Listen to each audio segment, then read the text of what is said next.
On est en retard, mais mieux vaut tard que jamais. Bienvenue dans notre top 10 des jeux de 2020. Wouhou! L'école du jeu, en partenariat avec la boutique L'Imaginaire. Au-delà de vos attentes.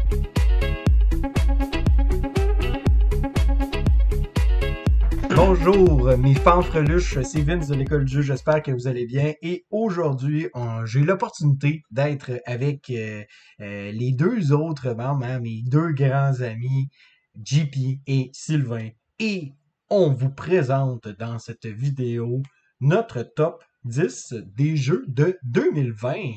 Oh là là, hey, 2020, je sais pas les gars, avant de commencer, là, comment vous avez trouvé les sorties cette année en général? Ça a été un peu différent cette année. Moi, j'ai pas ben sorti. On cible... On cible des jeux qui sont sortis en 2020 selon Board Game Geek. C'est notre point de référence, pour le dire. Et voilà, donc il y a plusieurs choix qui sont écartés. Même si les jeux sont arrivés en 2020, on s'est décidé d'un commun accord que je n'allais pas inclure New Dale dans cette liste-là parce que c'est sorti en 2019. Exact. Puis ça, pour nous, c'est vraiment important de se fier à 2020, l'année de sortie du jeu en tant que tel, plutôt que de se fier à la langue, par exemple, parce que on peut prendre l'exemple de Aeon Zen qui est sorti quasiment 4-5 ans après la sortie en anglais. Donc pour nous, en fait, c'est vraiment des jeux de 2020 qui sont sortis. Ceci étant dit, il faut considérer qu'il y a certains jeux qu'on n'a pas nécessairement eu l'opportunité d'essayer, qui n'ont pas eu la chance de se retrouver de notre côté de l'océan. Mais c'est ce qui fait aussi un peu notre saveur à nous, je pense, puisqu'on est quand même un peu à l'avant-garde de qu'est-ce qui pourrait s'en venir en français en Europe. On va espérer que c'est des bons jeux. Oui, en effet. Alors, écoutez, je pense qu'on est prêt à commencer. Dans le fond, tout d'abord, on va juste expliquer comment est-ce que ça va fonctionner. On a dit que c'est un top 10. On va mentionner 10 jeux plus 3 mentions honorables. Ceci étant dit, c'est pas parce qu'on nomme 10 jeux que c'est nécessairement un top 10, parce que dans le fond, on fait comme un genre de top 3 personnel à chacun d'entre nous. On va faire une mention honorable et ensuite, on a un jeu qui a la mention de le sceau d'approbation de l'école du jeu. Donc, c'est comme ça qu'on fonctionne depuis quelques années et c'est comme ça qu'on va continuer de fonctionner, que ça vous plaise ou non. Tiens, toi. Bon, voilà. Et voilà. Donc, je vais commencer, je pense, avec ma mention honorable. On est rendu là? Tout à fait, exactement. Alors, parfait. Sylvain, eh bien, allons-y. Bien sûr, comme tous nos tops, comme tous mes tops, on se permet toujours de s'égarer puis de faire des mentions honorables, histoire de faire plus de name dropping. On sort encore plus de jeux. Et là, ça a été difficile parce que j'ai joué à pratiquement une soixantaine de sorties en 2020. Donc, il y avait énormément de choix. Ma mention honorable va au jeu Dino Oblivion. Alors, comme d'habitude, je fais toujours une petite mention, un petit bémol avant de parler de ce jeu-là. Le designer, Jean-François Gauthier, est un ami à moi. Mais c'est pas parce que c'est un ami à moi que je veux vanter son jeu, c'est parce que son jeu, il est bon. C'est plein de petits éléments que je trouve très intéressants. Donc, avant, il y avait sorti un jeu qui s'appelait Goblivion, un jeu plus solo qui jouait en coopératif. Celui-là, c'est un jeu qui peut jouer en solo, mais qui est plus en duel. Donc, en gros, les grandes lignes de Dino Oblivion, c'est un jeu de duel qui va jouer quand même assez rapidement avec des cartes multi-usages. Et moi, ce qui me fait vibrer dans le jeu de société, c'est les combines, donc des combos, faire un engine, justement faire un moteur qui va rouler comme ça, ensuite de construire un tableau, faire ça. Donc, c'est un paquet d'éléments avec les cartes multi-usages. Ça fait en sorte que Dino Oblivion est vraiment tombé dans mes cordes. Donc, un jeu qui va jouer rapidement, les cartes ont plusieurs façons de faire les choses et on va devoir tenter d'être meilleur que notre adversaire. Donc, c'est vraiment un jeu complètement différent du premier, mais avec beaucoup de similitudes. Puis moi, ça va chercher un paquet de petites boîtes qui me plaisent beaucoup dans le jeu de société. Mais c'est certain, comme d'habitude, je prends toujours le petit 2 secondes pour mentionner mon amitié avec le designer. D'ailleurs, une amitié qui s'est créée à cause du jeu de société. Il m'avait approché dans son premier jeu et après ça, de fil en aiguille, c'est devenu un ami. Mais ceci dit, Dino Oblivion mérite ma mention honorable de 2020. Oui, en effet. Moi, j'avais vu quand il était à la version prototype. Malheureusement, j'y ai pas joué. Je sais pas si toi, JP, tu as eu la chance, l'opportunité de pouvoir jouer à Dino Oblivion. Non plus, moi aussi, je pense que je l'avais vu en format prototype au Meeple Olympiade organisé par le professeur Board Game il y a 2 ans, je crois, ou 3 ans, là, je sais plus. Mais j'ai jamais joué à Dino Oblivion, j'ai jamais joué à Goblivion non plus. Mais je serais partant pour essayer, c'est sûr. Là, les deux jeux ont été encensés allègrement. Et bon, moi, je crois Sylvain, là, quand il parle de ces deux-là, là, d'Inoblivion. Si je me trompe pas, Dinoblivion se joue en solo puis à deux joueurs, c'est bien ça, en Oui, duel? en fait, la configuration idéale, c'est que Goblivion, c'est vraiment un jeu solo qu'on peut jouer en coop. Dinoblivion, lui, c'est un jeu en duel qui peut jouer en solo. OK. Ah, c'est... Intéressant. oui, tout à fait. Donc, maintenant, est-ce que, JP, tu voudrais aller pour ta mention honorable? Oui, bien sûr, je peux y aller avec ma mention honorable. Ma mention honorable, c'est un jeu que Sylvain va être d'accord avec moi, un jeu qui est excellent. C'est un jeu qui, euh, de façon honnête, là, je vais être très égoïste un peu, là, mais ce qui fait en sorte qu'il n'a pas fait mon top 3, c'est que c'est un jeu solo uniquement. J'ai de la misère avec les jeux que je peux jouer seulement en solo. C'est Under Falling Skies. Et Under Falling Skies, comprenez-moi bien, est excellent, est vraiment bon. Je suis convaincu en tout cas, je veux dire, Sylvain en parlera peut-être pas dans son top 3, mais je suis convaincu, il pourra le confirmer plus tard qu'il doit être d'accord avec moi. C'est carrément Space Invaders, le jeu de société. Et ce qui est vraiment cool dans ce jeu-là, c'est l'aspect de la campagne qui évolue. Bon, c'est pas une histoire là ou quoi que ce soit nécessairement, mais ce qui est cool, c'est vraiment l'aspect de personnalisation. Quand on ouvre la boîte, il y a comme une partie, là, le quart de la boîte qui représente les éléments de base, puis tout le reste, le trois quarts de la boîte, la raison pour laquelle la boîte est lourde, ben, c'est du contenu qu'on va débloquer une fois qu'on va se lancer dans la campagne. Et ça, c'est génial de débloquer des trucs en cours de partie, un peu comme un, un- un jeu évolutif, là, ou un bébé legacy, si on veut, sans briser quoi que ce soit. Puis là, une fois qu'on aura passé à travers les quatre chapitres de la campagne, on se retrouve avec du matériel euh, qu'on peut ajouter, personnaliser pour nos prochaines parties, des personnages, des plateaux pour composer le ciel, des plateaux de base aussi qui vont pouvoir changer, bon, je ne veux pas gâcher quoi que ce soit, là, mais il y a d'autres éléments de jeu qu'on va pouvoir ajouter. En plus, ben, puisque c'est 100% rejouable, qu'on brise rien, ben, on peut décider de se relancer dans une campagne. On peut faire des choix différents aussi qui vont nous amener un peu ailleurs. C'est vraiment bien, c'est super satisfaisant, c'est rapide, la qualité du jeu est super bonne, ça tient la route. Moi, j'ai beaucoup aimé, c'est ma mention honorable.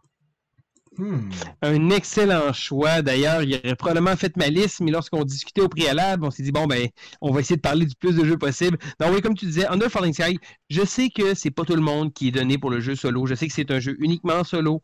Je sais que c'est pas le genre de type de jeu qui va nécessairement être pour tout le monde, mais par exemple, dans le jeu solo, c'est un des meilleurs parce que c'est facile à sortir, c'est rapide, on peut le sortir.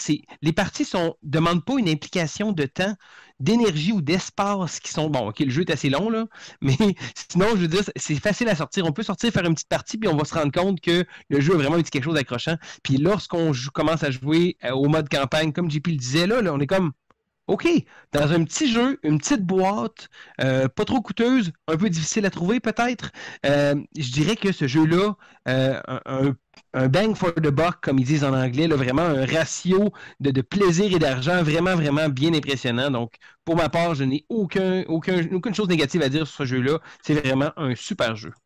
Intéressant, Un les petit gars. quelque chose addictif aussi, là. Il y a un petit quelque chose addictif de finir une partie, puis de faire Ah, je l'ai raté, là. J'ai manqué ma shot, je suis mort. Ah, j'en fais une autre. Allez, c'est comme 20-25 minutes. Let's go, j'y vais encore. Exact. Hey, c'est intéressant, les gars, c'est intéressant. Moi, c'est sûr certain que le jeu en solitaire, ce n'est pas ma tasse de thé. Ceci étant dit, je suis pas contre l'idée de l'essayer à un moment donné. Peut-être pas me le procurer, mais tu sais, si quelqu'un si quelqu'un voulait me le montrer, why not Coconut? Par contre, bon, c'est un peu difficile de se faire montrer des jeux en solitaire quand tu t'en vas chez quelqu'un. On va se le dire, c'est ça. Il y a une petite contrainte par rapport à ça. Enfin, bref. Ben, merci beaucoup, les gars. C'est super apprécié. Pour ma part, moi, Je vais y aller directement avec le nom du jeu. Il s'agit de Imperial Struggle. Alors, la simple et bonne raison pour laquelle ce jeu-là est en mention honorable, c'est simplement parce que je n'ai joué qu'une seule partie pour l'instant. Confinement oblige, je l'ai joué, je l'ai savouré. Ça a été une expérience hors du commun. En fait, si vous ne connaissez pas Twilight Struggle, ben c'est pas grave parce qu'Imperial Struggle, c'est un jeu qui est complètement différent. Si par contre vous connaissez Twilight Struggle, eh bien c'est un peu l'espèce de père spirituel, le père spirituel d'Imperial Struggle. Ceci étant dit, on a accès à un jeu qui est carrément différent. Il y a pratiquement le hasard se fait principalement sur la pioche de tuiles. On a retiré un système de cartes qui a été très très très populaire avec Twilight Struggle. Et c'est un jeu en fait qui va nous plonger dans la guerre de 100 ans entre les Français et les Anglais. Donc on va en fait passer à travers les différentes guerres qu'il y a eu pendant cette longue période de temps. Et au travers de chacune des guerres, eh bien, il va y avoir une espèce de contrôle de territoire qui va se créer, où les joueurs vont vouloir créer un réseau de territoires et ainsi que de outposts, donc des endroits en fait qui vont être des endroits névralgiques dans le jeu. Le tout va être aussi axé sur une manière spécifique de faire des points, où est-ce que, bon, quand on fait des points, on en retire à l'autre joueur ou on en gagne. Et si un joueur se trouverait à 30 points à la fin d'une manche, eh bien, ce joueur-là gagne automatiquement. Il y a aussi d'autres manières de gagner, notamment en fait, si on a en fait le monopole aussi sur l'économie, parce qu'il y a aussi un système d'économie avec une espèce de marché variable. Donc c'est vraiment un jeu très dense, très intéressant, qui va prendre des mécaniques complètement distinctes de Twilight Struggle. Ceci étant dit, on reconnaît vraiment la touche de l'auteur là, donc Jason Matthews, qui est un auteur extraordinaire, qui est reconnu pour tout d'abord Twilight Struggle, mais aussi 1960, le Making of a President, donc c'est Kennedy contre Nixon en français. Ça reste un jeu de GMT, mais la qualité du jeu, là, honnêtement, je suis un peu flabbergasté, là, parce qu'habituellement, GMT, c'est le genre de jeu que t'as des petits jetons, là, un peu, pas très, tu sais, pas de grosses, de bonne qualité. Mais dans celui-là, les couleurs, la carte est intéressante, le matériel est beau. Je pense aussi que c'est un jeu qui va plaire, en fait, aux joueurs qui sont des amants d'euros, puisqu'il y a une grosse planification, en fait, à long terme, surtout concernant les différentes guerres, là. Je veux pas non plus trop prendre de temps en fait en parler là, parce que je pourrais en parler super longtemps, mais c'est ça, c'est un gros jeu qui mérite grandement d'être découvert, puis j'espère sincèrement que la version française va arriver parce que c'est tellement en plus le thème, on s'entend le thème, je veux dire c'est ça là, tu sais la France contre l'Empire britannique, c'est comme ça va parler à plusieurs personnes là, je pense là, ce thème-là. Vous les gars, je sais que vous êtes pas nécessairement des grands pas nécessairement amants, mais vous avez pas nécessairement de grand intérêt pour GMT, de ce que je comprends, à moins que vous me dites que je suis dans le champ complètement, là. En fait, je pense que j'ai plus envie de vouloir y jouer que d'y jouer pour de vrai. Je m'explique, c'est des thèmes qui vont quand même me chercher, je trouve ça très intéressant, mais c'est un type de jeu que j'ai pratiquement jamais l'occasion de jouer. J'ai jamais joué à Twilight Struggle, à part un tutoriel sur une application mobile, donc j'ai jamais joué en vrai, et c'est pas le genre de jeu que je suis porté à aller vers ça. J'aimerais ça pouvoir les aimer, il y a beaucoup de GMT games qui m'intéressent, mais je sais pas, j'ai comme pas le public pour ça, puis j'ai pas non plus la motivation de m'embarquer nécessairement là-dedans, mais j'ai aucun doute que ça doit être un excellent titre si ça fait justement ta mention. Mm-hmm. De mon côté, je compare les GMT à de la pieuvre. J'ai jamais goûté à de la pieuvre. Il y en a qui disent que c'est super bon. Moi, je trouve que ça a l'air caoutchouteux, ça n'a pas une texture très, très inspirante, mais Peut-être que si un jour j'y goûtais, je changerais d'idée, là. On dirait que tu me mets devant la table de la pieuvre puis une assiette de pizza. Je vais être porté vers la pizza. Fait que si tu mettais un GMT sur la table puis un autre jeu, je serais peut-être porté vers l'autre jeu. Mais en même temps, je suis le genre de gars aussi à vouloir essayer des trucs. Puis Vince m'a fait découvrir plusieurs jeux sur lesquels j'étais réticent au départ, puis que je me dis, ah, finalement, j'aime ça. Là. Finalement, c'est intéressant. Fait que j'ai de l'intérêt, mais j'ai quand même un petit biais psychologique. Oui, définitivement. Puis tu sais, on s'entend, là, c'est pour. On s'entend, là, c'est quand même un gros investissement. Là. On parle là, ici, là, sur BGG, en fait, la page web indique que ça va durer entre 120 et 240 minutes. On est plus près du 240 minutes, là, en toute honnêteté. Puis c'est minimum une explication de 45 minutes, là, environ, là. 45 minutes, une heure. Oh là là! Oui, c'est ça. C'est gros, c'est intense, mais c'est vraiment une expérience satisfaisante puis très intéressante, somme toute, là, sur plusieurs points, là. Peut-être je vais faire, en fait, une critique, là, du jeu par rapport à tout ça, là. Je pense que ça mériterait définitivement, là, de se faire voir, là. Donc, c'est ça. Ben, écoutez, si vous voulez, je peux continuer, en fait, avec mon numéro 3. Bonne idée, go! Ben, Faut le couper quelque part. oui, c'est ça. Mais en fait, c'est un peu ironique parce que mon numéro 3, en fait, on va se retrouver dans un jeu beaucoup plus accessible, mais somme toute, qui est quand même très intéressant, qui m'a vraiment, vraiment charmé. JP a joué, il a beaucoup aimé son expérience. Il ne manque plus que Sylvain. Je suis pas mal sûr que Sylvain va y trouver goût, là, malgré que c'est pas nécessairement sa tasse de thé habituellement. Il s'agit de The Search for Planet X. Alors, The Search for Planet X est un jeu qui va nous plonger en fait à la tête d'un. On est comme un scientifique qui désire trouver la planète X. Le problème, c'est qu'on est plusieurs scientifiques autour de la table qui désirent aller chercher la planète X. C'est un jeu de déduction qui va venir avec une application et l'application, elle est vraiment bien faite. Sérieusement, JP, je pense que l'application, là, on a joué en fait en différé. Les 3 joueurs qui étaient autour de la table, on était sur Tabletop Simulator, mais on avait toute l'application sur notre téléphone cellulaire. On avait rentré le code de la partie, puis les 3, on pouvait suivre la partie là, tellement que l'application était bien faite. Il y a des rappels au niveau des règles, là, donc c'est vraiment un jeu qui est super intéressant parce que aussi, il va y avoir une espèce de course de points où est-ce que faut faire le plus de points possible. La partie se termine quand un joueur va trouver la planète X. Ceci étant dit, ce joueur-là n'est pas nécessairement le gagnant. Et ça, c'est la première chose qui est intéressante du jeu de déduction, de ce jeu de déduction-là, c'est que habituellement, on a une espèce de finalité quand on va trouver, par exemple, le meurtrier, ou quand on va trouver telle chose, ou tel élément manquant, ou la localisation du cryptide, par exemple. Mais dans Search for Planet X, en fait, même si on trouve la planète X, ça se peut qu'on perde en fin de partie parce qu'on va faire un décompte de points selon les éléments que l'on a trouvés sur le plateau, dépendamment de la partie que l'on joue.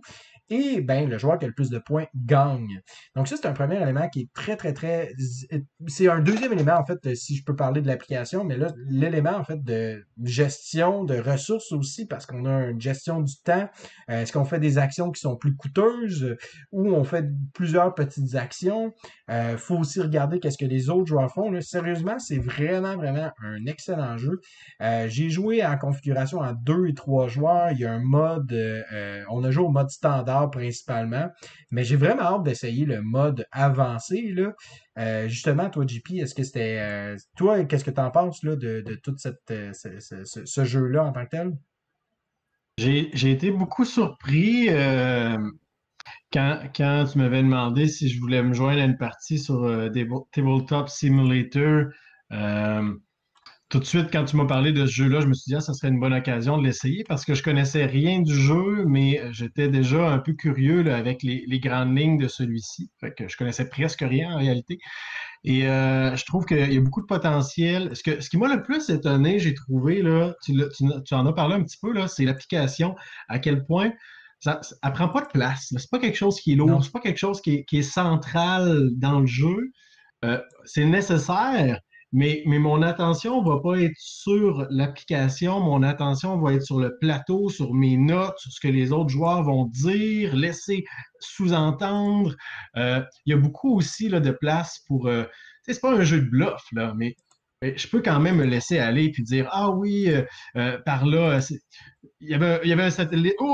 J'ai trop parlé. Tu sais, mettre des doutes, des soupçons dans la tête des autres, c'est intéressant. J'ai trouvé intéressant aussi que l'application génère des nouvelles règles d'une partie à l'autre. Il y a des règles de base qui vont s'appliquer pour toutes les parties. Puis là, whoop, dans cette partie-là, maintenant, dans tel cadran, voici les nouvelles règles. Ça, c'était vraiment bien. J'ai beaucoup aimé la partie, même si j'ai fini loin derrière tout le monde. J'ai beaucoup apprécié. Oui, vraiment. Moi, je dirais que les jeux. Les jeux de déduction, habituellement, c'est pas trop ma tasse de thé. Je sais, on avait joué à Cryptid d'ailleurs ensemble, puis tout le monde avait aimé ça. Moi, je sais pas, il y a quoi qui cloche dans ces jeux-là. Mais lorsque j'ai vu In Search of Planet X, je pense que celui-là m'intéresse de l'essayer. Je ne l'ai pas acheté, c'est peut-être pas un titre que je vais me dépêcher d'aller aux premières lignes pour aller l'acheter au magasin, mais c'est un jeu qui m'intéresse. Je suis très curieux, puis j'ai entendu beaucoup parler par différents médias que j'ai entendu justement parler du jeu. L'application est vraiment, vraiment bien pensée. Puis là, je trouve ça le fun de voir comment que vous soutenez ce point-là, parce qu'il paraît que justement, c'est pas trop, ça demande pas trop l'énergie, l'attention est pas là. JP, j'ai adoré quand tu as dit que l'attention était pas sur l'appareil, puis était vraiment sur le jeu. Puis ça, c'est un gros plus. Puis je pense qu'il y a beaucoup de jeux qui gagneraient, parce que oui, il y a des gens qui sont contre, des fois, je joue à un jeu de société pour décrocher mon téléphone, puis il y a des jeux qui demandent absolument d'avoir le téléphone, mais là, de l'avoir comme juste un on the side, je trouve que j'avoue que c'est intéressant. Très curieux de l'essayer. C'est peut-être habituellement pas ma tasse de thé, mais je suis vraiment intéressé, celui-là, de l'essayer. Oui, exactement. Justement, toi, parlant, justement, là, on va te donner la place. Sylvain, c'est quoi, toi, ton numéro 3 là, de cette année? Mon numéro 3 se trouve à être le jeu Fort. Alors, premièrement, Fort avait une espèce de était attendu. Il y a beaucoup de gens qui aiment le jeu Root, la compagnie Letter Games, qui est vraiment Carl Ferret, je crois, la compagnie, en tout cas, du moins, la compagnie Letter Games avait Root, et Root n'est pas un titre que j'ai aimé. Donc, quand Fort est arrivé, il y a beaucoup de gens qui ont sauté sur Bang & Wagon là. Moi, j'étais comme un peu hésitant. Mais c'est quand j'ai vu les mécanismes qui étaient utilisés dans ce jeu-là, la façon de faire. Parce que moi, je suis un fan d'un jeu qui s'appelle La Gloire de Rome. Et non, Fort n'est pas nécessairement La Gloire de Rome Junior, mais ça reprend beaucoup d'éléments que j'aimais dans La Gloire de Rome, qui se trouve à être un chef-d'œuvre ludique, mais aussi une vraie plaie à enseigner. Parce que c'est le pire jeu que j'ai de ma collection, de toute la collection des jeux que j'ai, c'est lui que je déteste le plus enseigner. Ceci dit, je ne parle pas de La Gloire de Rome, je parle de Fort. Donc, Fort reprend les éléments de choisir une action, de suivre les actions comme ça, qui est l'élément central du jeu.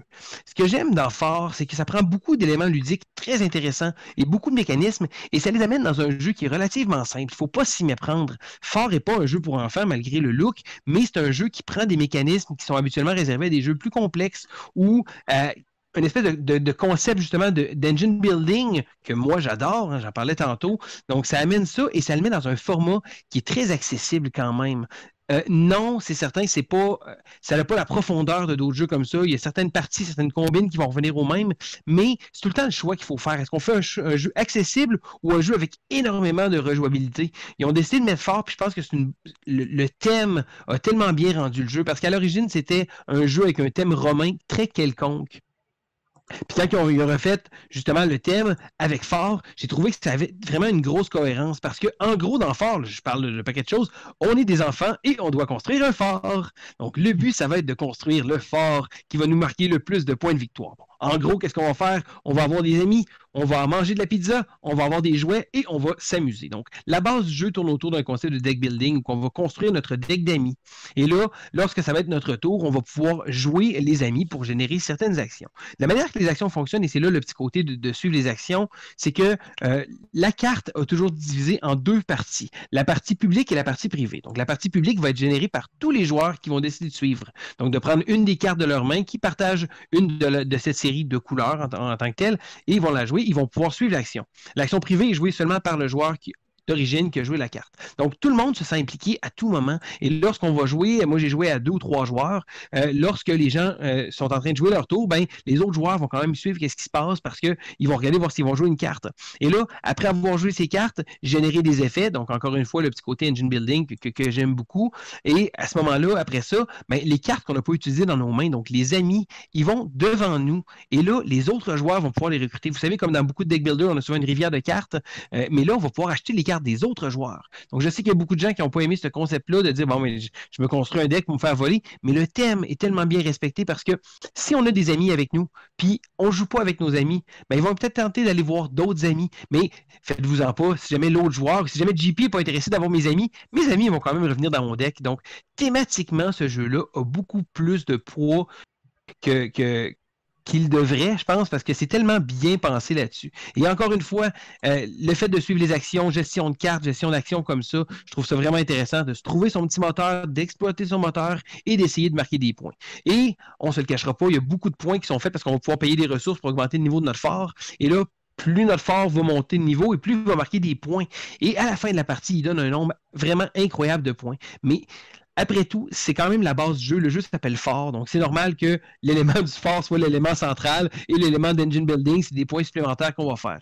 Une belle course au point, un jeu que j'ai vraiment bien aimé. Encore une fois, j'aimerais ça qu'il y ait plus de contenu. Je pense que le jeu mériterait d'avoir plus de contenu, mais le fait qu'il soit accessible et que ce soit un jeu qui a des mécanismes complexes en arrière de la cravate, mais qui sont faits de manière tellement fluide, c'est pour ça qu'il mérite mon numéro 3. Fort, Oui. j'ai eu l'occasion d'y jouer aussi. J'ai trouvé ça bien. J'ai trouvé que ça roulait bien. J'y ai joué seulement à 2. J'ai trouvé ça thématique, comme tu dis, pour certaines choses. Euh, on dirait que je m'attendais à un moment donné à faire quelque chose de plus efficace ou je ne sais pas comment le décrire. J'avais l'impression qu'il manquait un petit quelque chose là, pour vraiment me plaire. Moi, personnellement, je le qualifierais dans les bons jeux. Là, c'est bien, c'est agréable. Moi, je ne l'ai pas considéré dans mon top 3. Je suis content que tu en parles, par exemple, parce que c'est vrai que c'est un petit jeu agréable. Thématiquement, ça fait du sens. C'est cute, c'est drôle. Oui, tout à fait. Moi, par contre, je vais vous avouer, j'ai pas été un grand amant de Fort. Nancy l'a trouvé sympathique, mais moi, j'ai trouvé que c'était c'est plate à dire, là, mais j'ai trouvé que c'était très oubliable, là, dans le fond, comme jeu.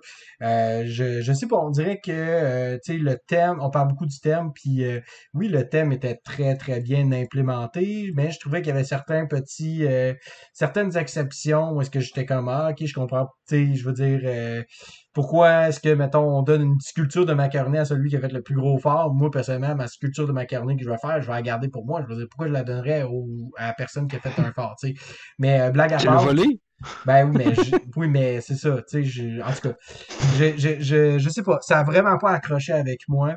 Je dis pas que c'est un mauvais jeu, je dis vraiment, moi, personnellement, ça ne m'a pas plu, mais je peux voir, en fait, le potentiel que ce jeu-là peut avoir, là, avec plusieurs personnes, là, c'est définitif. Puis je pense aussi, peut-être c'est juste moi aussi qui est rabat-joie, là, tu sais, qui sait, regarde, ça se peut ça aussi, là. Puis peut-être aussi mes attentes étaient super élevées, tu sais, au final, ça reste quand même un jeu de Leather Games, donc puis on avait comme vraiment moussé le jeu, comme tu as dit, là. Fait est-ce que c'est ça qui a peut-être erroné ma décision, ben ma vue d'ensemble? Je ne sais pas, tu sais, puis je dis ça, puis j'ai quand même fait 4-5 parties, là, donc voilà, je veux pas m'étaler non plus, là, je pense que de toute façon, on en a en masse à montrer. Puis d'ailleurs, justement, c'est au tour à JP, là. Et là, Vince parle d'un jeu qu'il n'a pas aimé en parlant de Ford. Ben, je vais lui donner l'occasion de parler d'un autre jeu que je crois il n'a pas vraiment aimé. En numéro 3, moi, je mets un jeu qui n'a même plus besoin de présentation chez nos amis européens. Ça a été un hit du côté européen. C'est Nidavellir. Nidavellir, un jeu de Greux Games, un jeu de Serge Laget pour 2 à 5 joueurs. Dans Nidavellir, on veut préparer, recruter une armée de nains pour aller défendre le royaume des nains contre une éventuelle attaque de dragons, rien de moins. Et c'est un jeu qui mélange, je dirais peut-être 3-4 mécanismes de façon un peu bien intégrée, je trouve. Il y a un peu de programmation, il y a un peu d'enchère, un peu d'enchère, il y a de la collection de cartes, du draft un peu, ou en tout cas une adaptation de draft, du deck building, mais que le jeu va appeler coin building, la construction de pièces. Alors, à chaque tour, les joueurs vont devoir regarder les 5 pièces qu'ils ont devant eux. On a toujours 5 pièces. Au début, tout le monde a des pièces de valeur identiques et on va devoir décider quelle valeur de pièces on assigne à quelle taverne. Et dans chaque taverne, il y a des nains qui sont en train de boire et de rire, de blaguer. Et une fois que tous les joueurs ont fait leur programmation, on dévoile nos pièces et là, on y va une taverne à la fois. On regarde qui a misé, donc la partie enchère, qui a misé le plus. La personne qui a misé le plus va avoir l'avantage de pouvoir choisir son nain en premier. Il y a toutes sortes de catégories de nains selon leur spécialité. Et la personne va recruter le nain qu'elle désire, va l'ajouter à côté de son plateau personnel. On va continuer comme ça pour chacune des tavernes. Mais ce que j'aime particulièrement dans Nidavellir, j'en ai déjà parlé, donc je ne m'étalerai pas trop longtemps là-dessus, mais c'est que j'aime pas ça, moi, les jeux d'enchères. J'aime pas ça. En général, j'aime pas ça. J'aime pas le fait que dans un jeu d'enchères, j'ai la possibilité, si je veux vraiment quelque chose, de dire, OK, je vais payer 18 pièces d'argent pour aller le chercher parce que j'ai pas de balise tangible sur ce que les autres sont prêts à miser. Je peux décider de miser 18, puis là, les autres dévoilent, il y avait misé 2 et 6. Et là, je perds ma mise de 18 pièces d'or. Dans Nidavellir, on garde toujours notre mise. La pièce que j'ai misée, j'ai misé 18, je récupère mon 18 à la fin de l'enchère. Parce que c'est pas quelque chose qu'on va perdre. Le jeu tourne autour de 2 principes généraux, si on veut, le fait que la valeur de nos pièces en cours de partie va grandir. On va avoir la possibilité de prendre les pièces qu'on a décidé de ne pas placer ou assigner aux tavernes et de les combiner pour en améliorer une nouvelle. Toujours comme ça, avoir des valeurs plus grandes, plus puissantes. Oui, pour avoir souvent la priorité, mais en fin de partie, c'est des points aussi. Et l'autre principe général du jeu, c'est justement le fait que chaque catégorie de nains va rapporter des points de victoire dans des configurations différentes en fin de partie, comme par exemple, il y a une catégorie que ça va être de façon exponentielle, il y en a une qui va dépendre du nombre de petites icônes qu'on a dessus, il y en a que c'est tout simplement une suite logique, il y en a que ça va dépendre tout simplement de leur valeur, il y a des cartes qui vont peut-être pas valoir beaucoup de points, mais qui vont donner des actions plus puissantes, il y a des mercenaires qu'on peut aller chercher, des combattants aussi qui vont nous récompenser si on est le joueur avec le plus grand nombre à la fin de la partie. Au milieu de la partie, ce que j'aime aussi, c'est que là, on s'arrête temporairement, on regarde ce que tout le monde a fait, puis là, on assigne des super pouvoirs à ceux qui sont plus performants, puis on continue avec la deuxième moitié de la partie. Bref, Nidavellir, je trouve que c'est un jeu qui est pas comme... c'est dur un peu à dire. J'ai l'impression que ça réinvente rien vraiment de spécial, mais tout ça ensemble a du sens. Ça tient la route, c'est rapide, c'est fluide. Il y a une chose qu'il faut que je dise, par exemple, parce que j'ai joué avec Vince et Nancy et ma femme et moi. On a joué à 4 et j'ai beaucoup préféré la partie que j'ai fait à 2 joueurs et la partie que j'ai fait à 3 joueurs que celle à 4 où je commençais à voir que ça devenait un peu chaotique.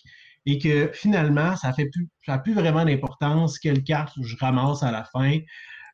Tandis qu'à 2 ou 3, on n'a pas le choix de regarder un peu plus le jeu puis de se fier à ce que les autres sont en train de faire. En tout cas, c'est ça que j'ai à dire, Nidavellir. Donc, Nidavellir, moi j'ai joué beaucoup à 2 joueurs. D'ailleurs, je pense que j'ai même pas joué à 4 joueurs. Je dirais que c'est un jeu que j'aime beaucoup parce que c'est accessible. Et pour moi, l'accessibilité, c'est un truc important. La plupart des jeux que Vince va parler, souvent, c'est des jeux un peu plus de niche, des jeux plus spécialisés. Puis, j'aime ce type de jeu-là aussi, mais d'avoir des jeux qui sont grand public, pour moi, c'est beaucoup plus facile à sortir pour pouvoir aligner les parties.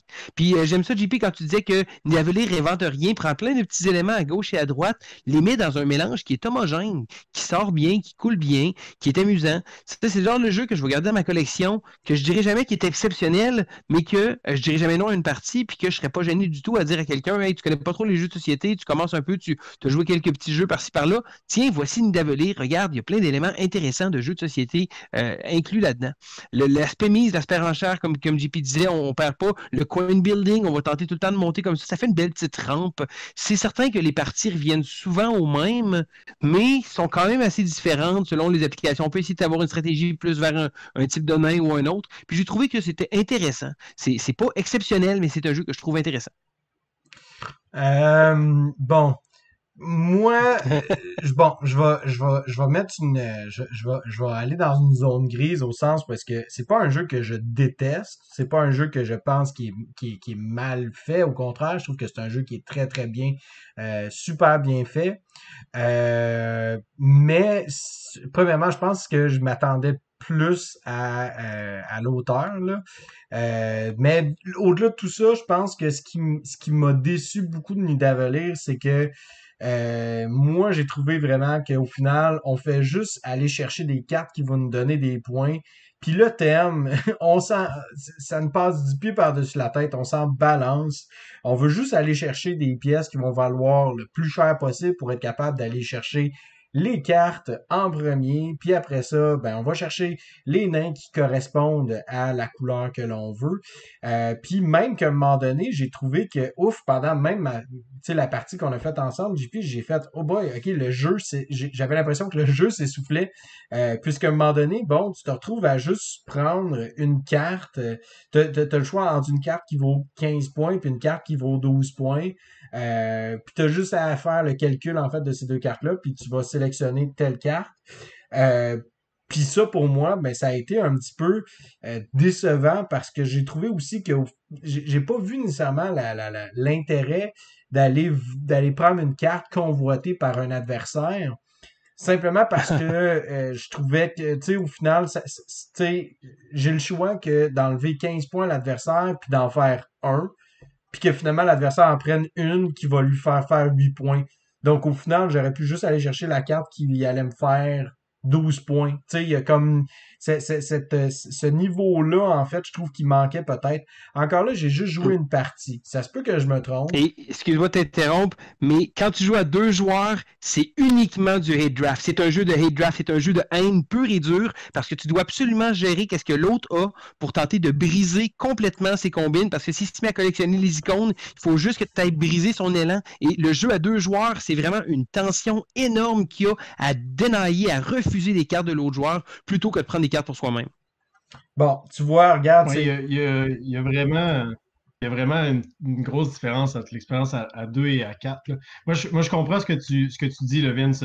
C'est vrai que à la fin de la partie, à 4 joueurs, tu calcules, OK, c'est elle qui me donne le plus de points, je la prends, ça finit là, prochain tour. Mais c'est pour ça que j'ai des grosses attentes sur l'extension Tingvellir qui devrait un jour arriver au Québec. Je sais même pas qu'est-ce que l'extension ajoute, mais je suis d'accord avec ce que Vince a dit. Je m'attends à plus de variabilité, je m'attends à plus d'interaction entre les joueurs, je m'attends à plus de choix crunchy, déchirants aussi.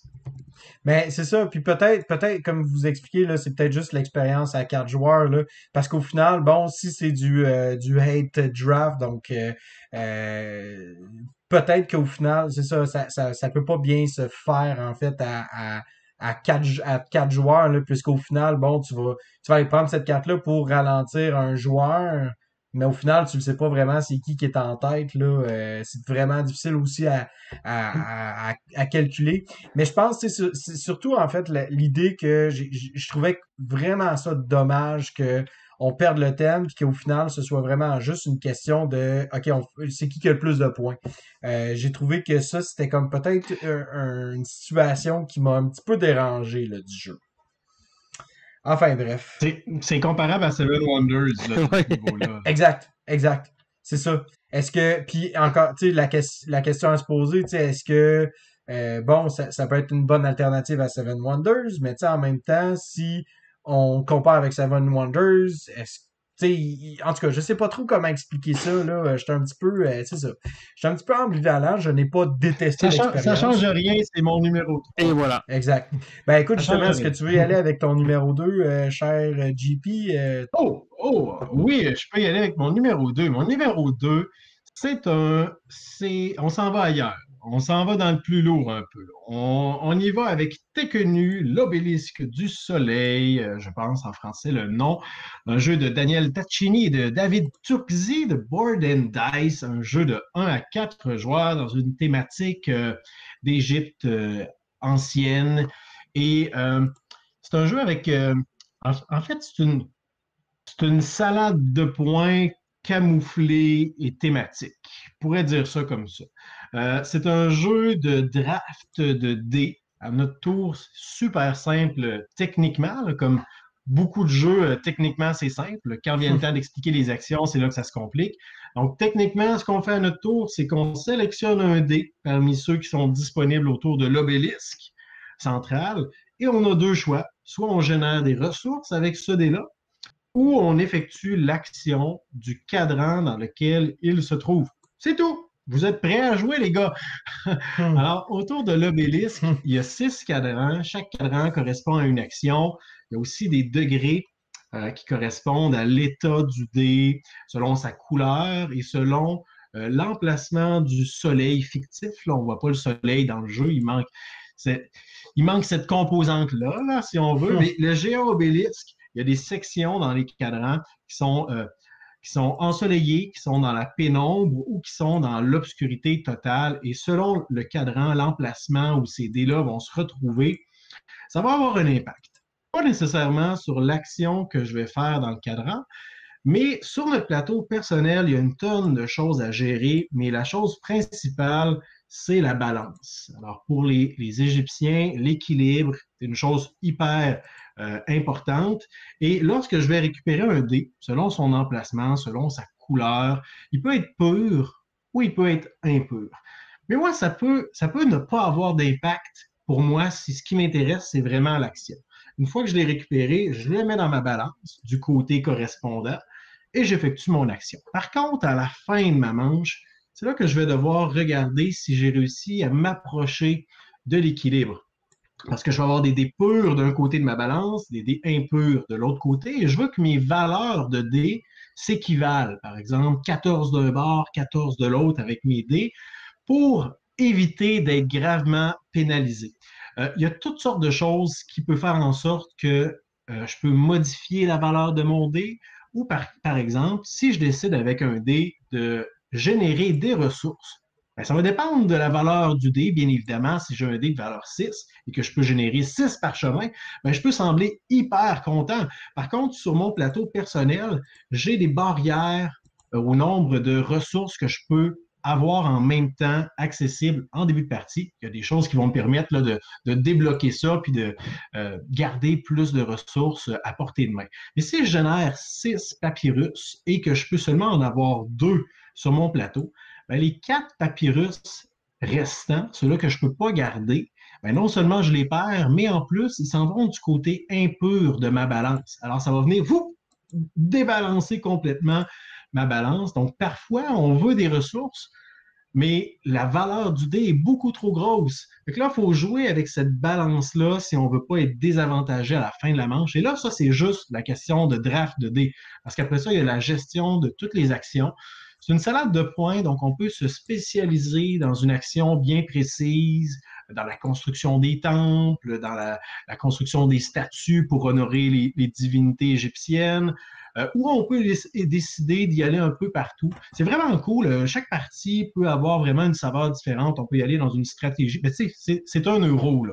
Alors, on peut y aller avec des stratégies complètement différentes à chaque fois, mais l'élément qui revient toujours, c'est le fameux équilibre. Alors, c'est mon numéro 2. Intéressant. Et toi, Vince, as-tu joué? Non, moi, j'ai pas joué. Ma première question, en fait, ce serait sûrement relié à... bon, j'ai comme l'impression, en fait, que l'espèce de la communauté là, de designers euro-italiens là, avec l'espèce de La filière italienne. Ouais, c'est ça, tu sais, la mafia du jeu. Non, c'est pas vrai. Mais blague à part, là, dans le fond, les gens qui vont faire, ben, tu sais, c'est des designers italiens qui vont jouer beaucoup avec les dés, puis Mhm. comment, en fait, mitiger le hasard. Non. J'avais eu l'impression, en fait, qu'à un moment donné, je trouvais qu'ils commençaient à s'essouffler. Puis j'ai pas nécessairement prêté attention, en toute honnêteté, là, depuis Teotihuacan à leur jeu. Donc, honte à moi, peut-être. Est-ce que tu as l'impression, JP, de jouer justement à une espèce de copie, d'une pâle copie, entre guillemets, de Teotihuacan? Est-ce que tu as l'impression qu'il y a comme des similitudes entre les deux titres? Parce que clairement, au niveau esthétique, je veux dire, oui, on parle d'un thème égyptien, mais tu sais, je regarde le plateau, là, puis sincèrement, oui, il y a l'obélisque au milieu, mais je trouve quand même que ça a l'air d'une salade d'icônes, puis ben, gère tout ça, tu sais. Je trouve qu'il n'y a pas plus nécessairement de ressemblance avec les autres jeux de cette série-là. Là. OK. Par exemple, Teotihuacan. Là, les autres jeux de la série, c'est Trismegistus, Tzolk'in, Tawantinsuyu. Je trouve qu'il n'y a pas plus de ressemblance avec ces titres-là que les autres euros en général. Dans le sens où est-ce que, oui, en début de partie, tu peux être basique un peu dans tous les niveaux et là, tu vas aller te chercher des améliorations. Puis là, les améliorations ben, vont rendre tes futures actions plus efficaces. Ou tu peux aller te chercher des cartes. Les cartes vont donner des avantages passifs ou des pouvoirs que tu vas pouvoir utiliser juste une fois. Ou ben, il y a une question de gestion de ressources aussi. Tu peux utiliser tes ressources pour aller construire des temples. Ça, on va voir ça de façon générale dans les euros communs. Je dirais que c'est des petites twists, là, il y a des braguettes qui sont pas accessibles en même temps pour tous les joueurs. Il y a des niveaux de construction qui vont être accessibles seulement à certains moments. Des petits ajouts qui font en sorte que, ah, OK, ça c'est intéressant. Un petit truc de rafraîchissant à ce niveau-là. La méthode de sélectionner les dés, je dirais que c'est le truc qui est le plus unique. Honnêtement, je préfère, si j'avais le choix entre Tekkenu et Teotihuacan, c'est Teotihuacan dans mon cœur là, qui est largement devant. Mais c'est ça. Je dirais que c'est un euro. Ça reste dans la vague des euros, mais c'est un euro qui est tout de même rafraîchissant en 2020. OK. Moi, je vais être franqué parce que Tzolk'in est un jeu que j'adore, un jeu que j'ai vraiment trouvé différent, une belle application du concept de placement d'ouvriers et probablement le plus coloré des jeux de la filière italienne. Je vais les appeler la filière italienne parce que ce sont tous des jeux que j'avais envie d'aimer, que j'avais le goût d'aimer, mais qui sont pour la plupart tombés à plat. Et là, je parle de Lorenzo il Magnifico, Marco Polo même, parler de Coimbra aussi pour faire changement, parler des jeux un peu des différents designers, c'est pas exactement ceux-là, mais c'est toute la petite gang qui design des jeux ensemble, tous des jeux où on prend un dé, on applique un résultat, et je trouve que c'est l'utilisation du dé est peut-être différente dans tous ces jeux-là, mais j'ai trouvé qu'ils donnent tout le temps un feeling de déception, un feeling de ah, j'aimerais ça pouvoir l'aimer plus que ça. J'ai pas joué à l'obélisque Tekkenu, j'ai pas joué à Tawan Tutututu non plus. J'ai joué à Teotihuacan par exemple, j'ai trouvé ça. Je peux admettre que c'est un bon design, c'est un design euro, très très euro, comme tu le disais. Hein? C'est très. Habituellement, on dit beige. Dans ce cas-là, c'est plus gris, un peu ish, mais en tout cas, c'est très euro.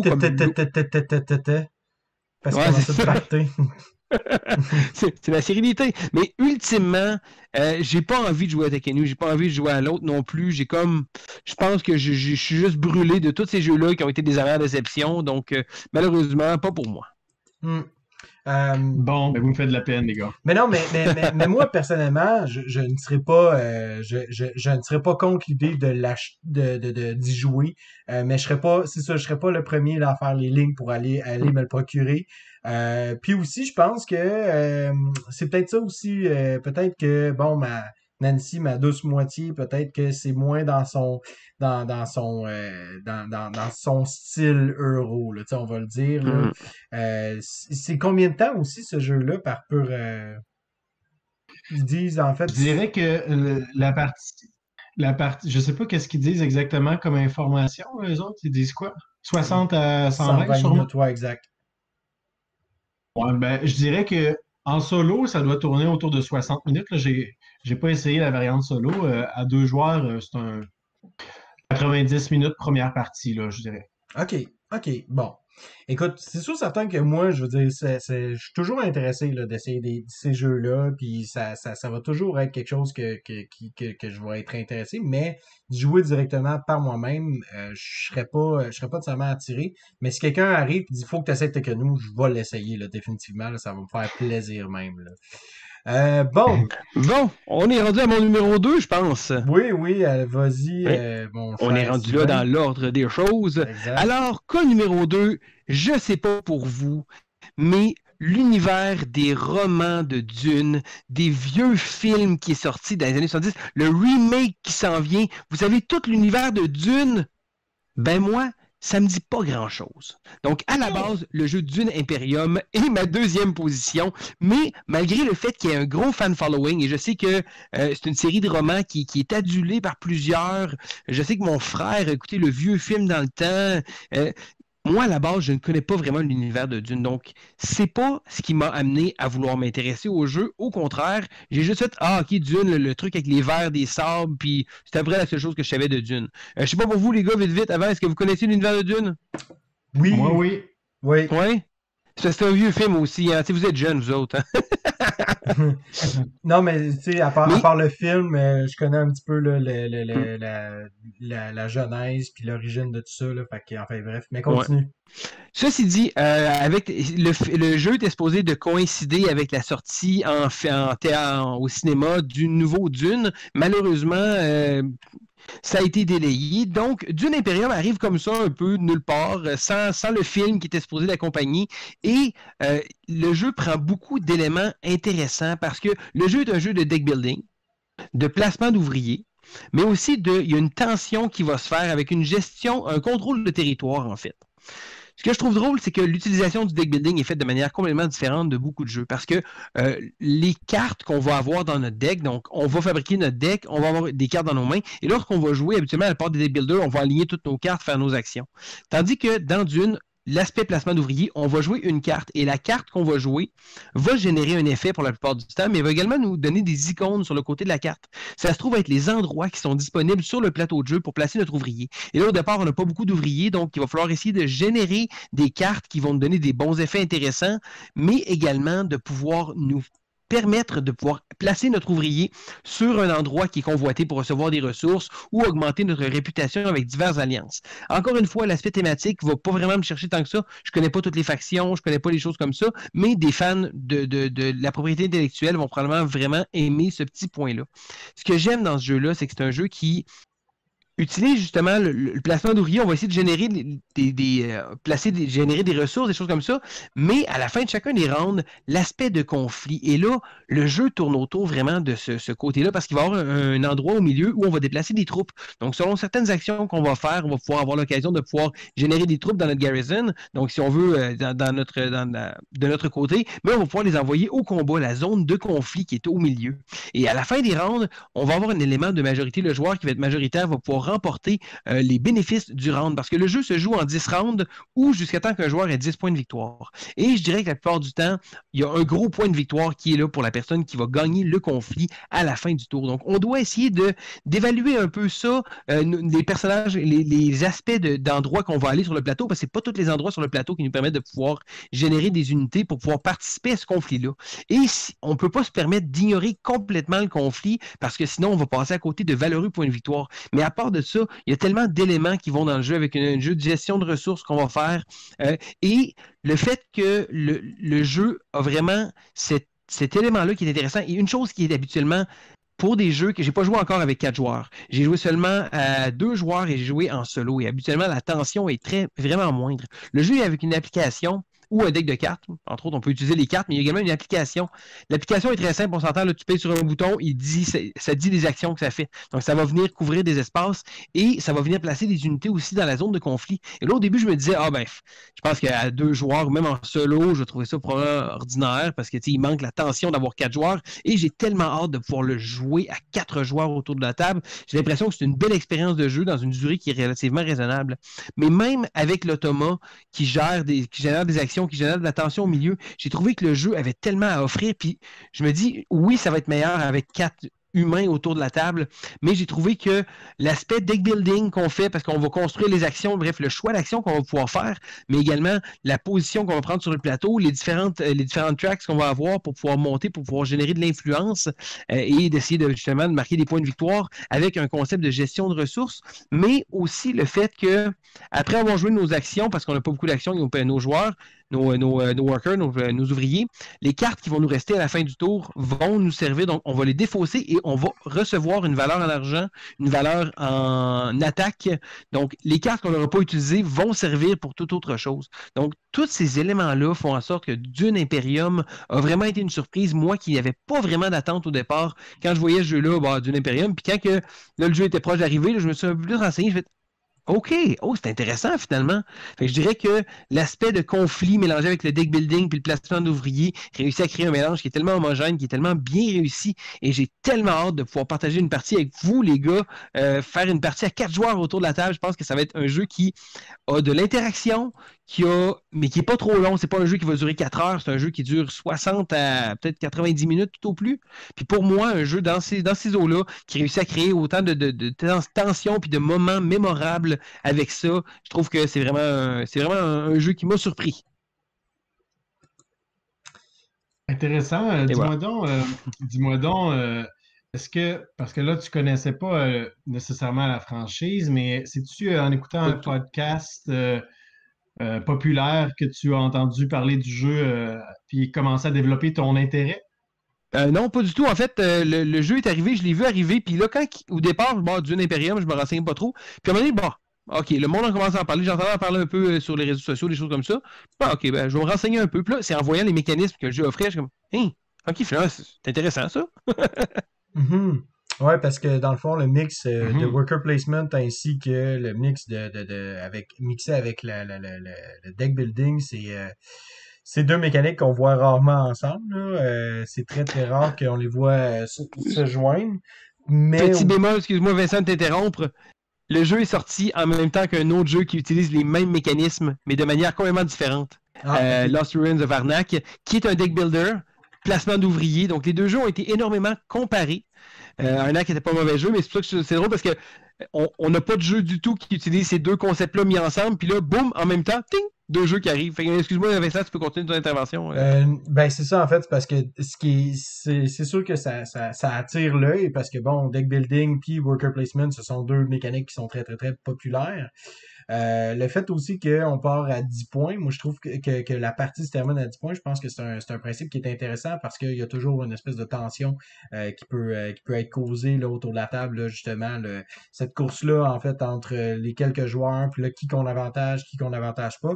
Je serais curieux de voir l'effet des différentes cartes, là, justement, là, de voir comment est-ce que ça va se développer tout ça. Est-ce que tu penses que c'est un jeu, par contre, qui pourrait bien jouer à un petit compte de joueurs, là? Parce que je pense que le jeu se joue jusqu'à 4 joueurs. Selon Board Game Geek, ils disent que c'est meilleur à 3 et à 4. Est-ce qu'à 2 joueurs, ça a du potentiel? J'ai joué à 2 joueurs, puis l'automa vient générer de la tension supplémentaire. Donc, c'est certain que même à 2 joueurs, j'ai été surpris parce que mes attentes étaient très basses à 2 joueurs et à 1 joueur. Je me suis dit, ça va être un jeu que je vais aimer jouer à 3 ou 4. Puis, j'ai vraiment été surpris. Une grosse surprise avec ça. Tu sais, des fois, on parle du hype, que le hype est démesuré, puis que le jeu n'est pas à la hauteur de nos attentes. Ce jeu-là, les attentes pour moi étaient quand même assez basses. Puis, je me suis même dit, 2 joueurs, 1 joueur, ça va être bien ordinaire. Je vais l'essayer pareil, mais j'ai vraiment été surpris. Bon, mais tant mieux. Je pense que c'est définitivement un jeu à regarder. Il n'y a pas de version française là, qui est annoncée, j'imagine. Oui, il y a une version française qui a été annoncée, je crois, par Lucky Dog Games. OK. OK. Oui, c'est bien ça. parfait, Bon. monsieur. Wouhou! Ouais, c'est génial. J'ai Ça, pas il mêlé. était pas encore disponible sur Board Game Geek, selon ce que j'ai vu, là, Mhm. mais moi, mon jeu numéro 2, il a été traduit en français. Il provient d'une boîte qui a vraiment un très très bon renom là, en France, en Europe. C'est Mythic Games qui est derrière mon numéro 2 qui est Super Fantasy Brawl. Donc, premièrement, je veux juste remercier encore une fois Mythic Games de m'avoir donné l'opportunité d'obtenir une copie du jeu. Ils m'ont envoyé l'espèce de grosse big box là, incroyable, full matériel, full plastique. Donc, c'est super apprécié. Ça a vraiment été un beau cadeau là, que je suis super content.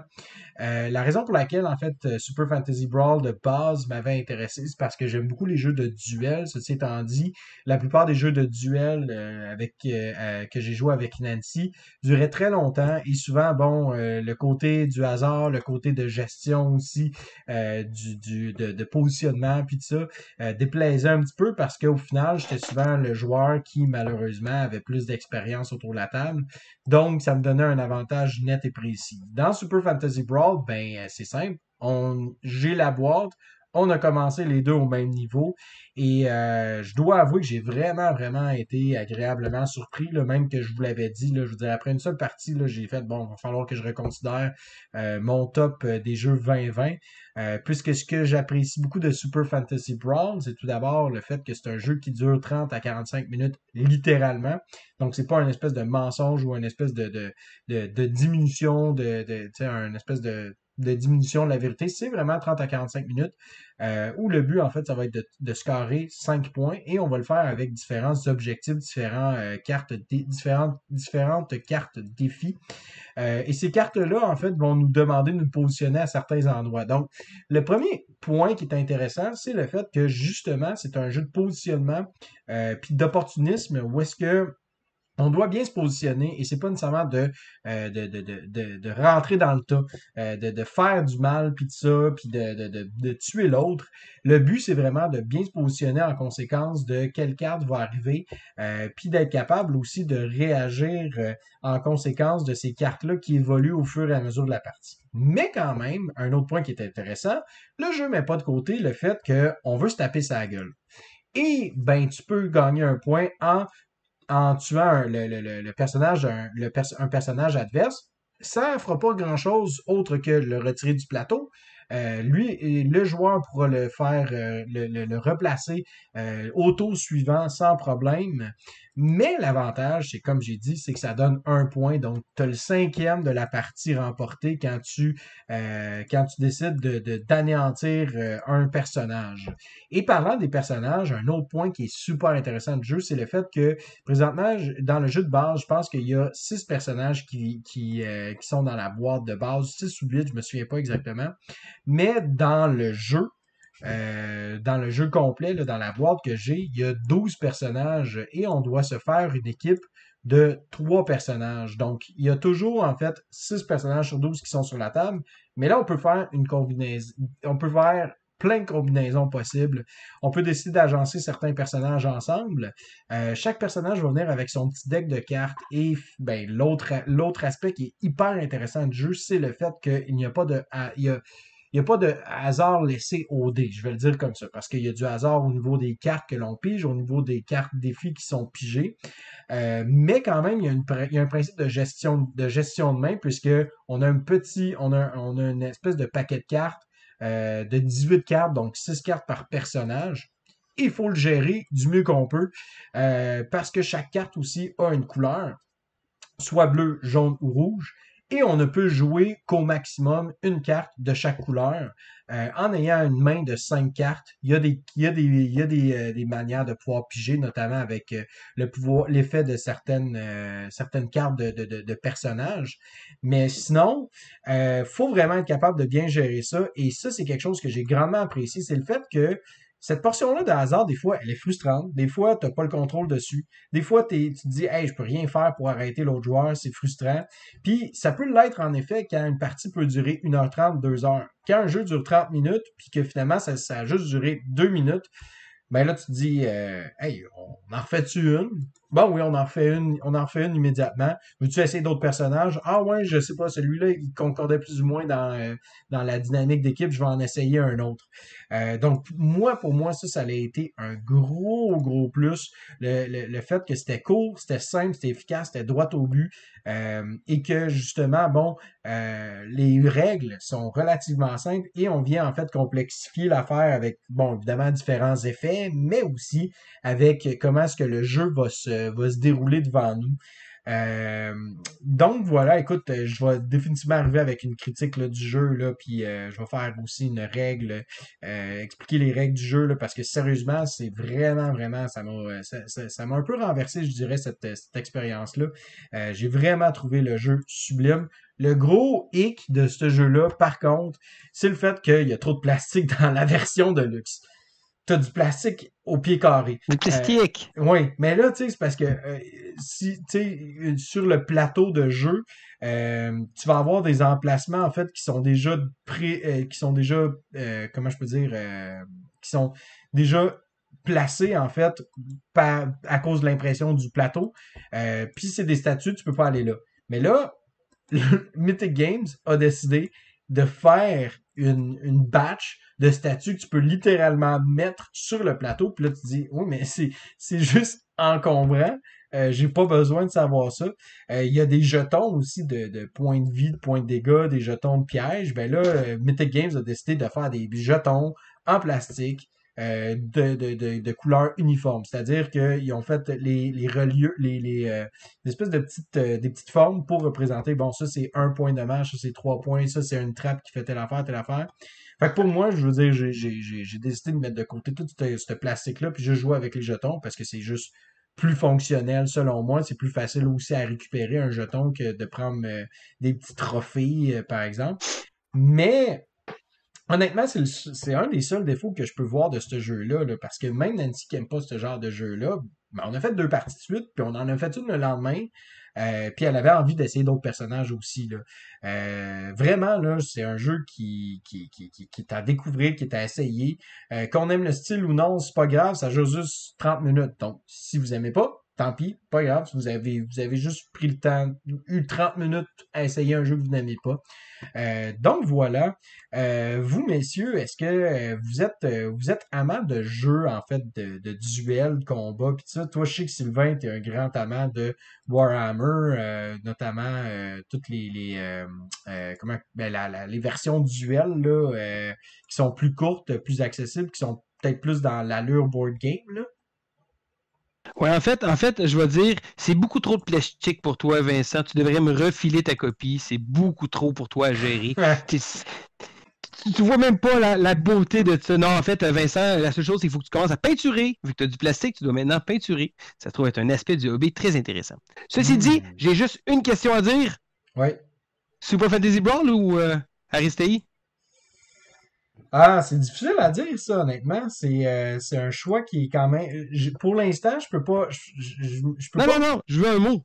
Je veux pas que tu l'expliques, je veux que tu me le dises. Je peux pas me prononcer, honnêtement. J'ai 18 parties d'Aristea, puis j'en ai pas assez. Tu sais, à niveau égal. Faut que je fasse le tour. Faut que je fasse le tour. Définitivement, Aristea, je pense qu'Aristea offre beaucoup plus simplement parce qu'il est plus dense, plus profond, surtout au niveau des personnages. Je pense qu'à ce niveau-là, Aristea offre tellement plus, mais c'est parce que Super Fantasy Brawl a vraiment cette espèce d'expérience condensée là, super mini, tu sais, vraiment là, en 30 minutes, là, t'as vraiment une espèce d'expérience super efficace, qui est peut-être pas aussi profonde, qui a peut-être pas nécessairement autant de variabilité ou de dynamique différente que Aristea. Mais quand même, c'est comme difficile pour moi de dire parce que je vais jouer à Aristea avec des amis qui connaissent bien le jeu, mais je vais jouer à Super Fantasy Brawl avec Nancy. Donc, tu sais, c'est un peu comme me demander est-ce que tu préfères jouer avec Nancy ou avec mes amis qui connaissent Aristea? Puis ça, à cette question-là, je dis, je le sais pas. Je le sais vraiment pas. Ne réponds pas à cette Non, non, non, non, non! It's a trap! Ouais, c'est ça. Donc voilà, toi JP de ton côté, je sais que je t'avais montré Time Arena qui est un jeu de duel. Qu'est-ce que tu penses en fait de ce style-là? J'ai j'ai beaucoup aimé Undaunted que tu m'as fait essayer aussi. C'est un style un peu différent, mais c'est un jeu d'affrontement aussi, là, de duel. Tamarina, qui est complètement ailleurs, là, avec l'aspect temps réel, mais qui est très cool aussi. J'ai pas beaucoup d'expérience dans ce style-là, mais j'ai déjà joué à Battle Lore et l'autre jeu qui ressemble beaucoup avec Mémoire 44. ouais, Mémoire 44 aussi. Euh, bah, souvent, je trouve que ça revient un petit peu au même. Undaunted, j'ai trouvé ça super cool, vraiment intéressant. Je serais super curieux d'essayer Super Fantasy Brawl. Tu m'as appris 100% des choses que tu as dit. Je connaissais absolument rien du jeu. Fait que, voilà ce que j'ai à dire.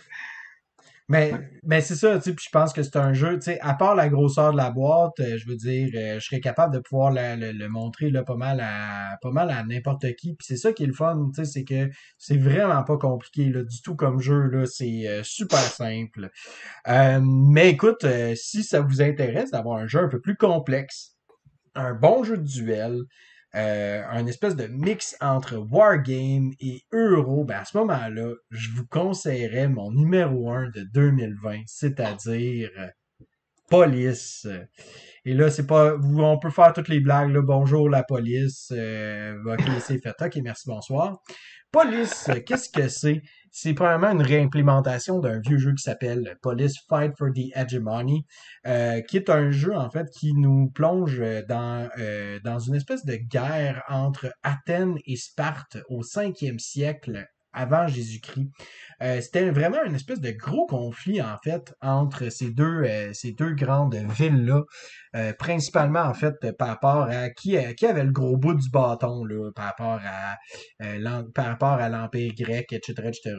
Je rentrerai pas dans les détails à ce niveau-là. Je vais rentrer en fait en détail dans le jeu. Alors le jeu, c'est, honnêtement, je pense que je vais juste expliquer un peu mon expérience avec ce jeu-là. La première partie que j'ai faite, j'étais un peu déçu.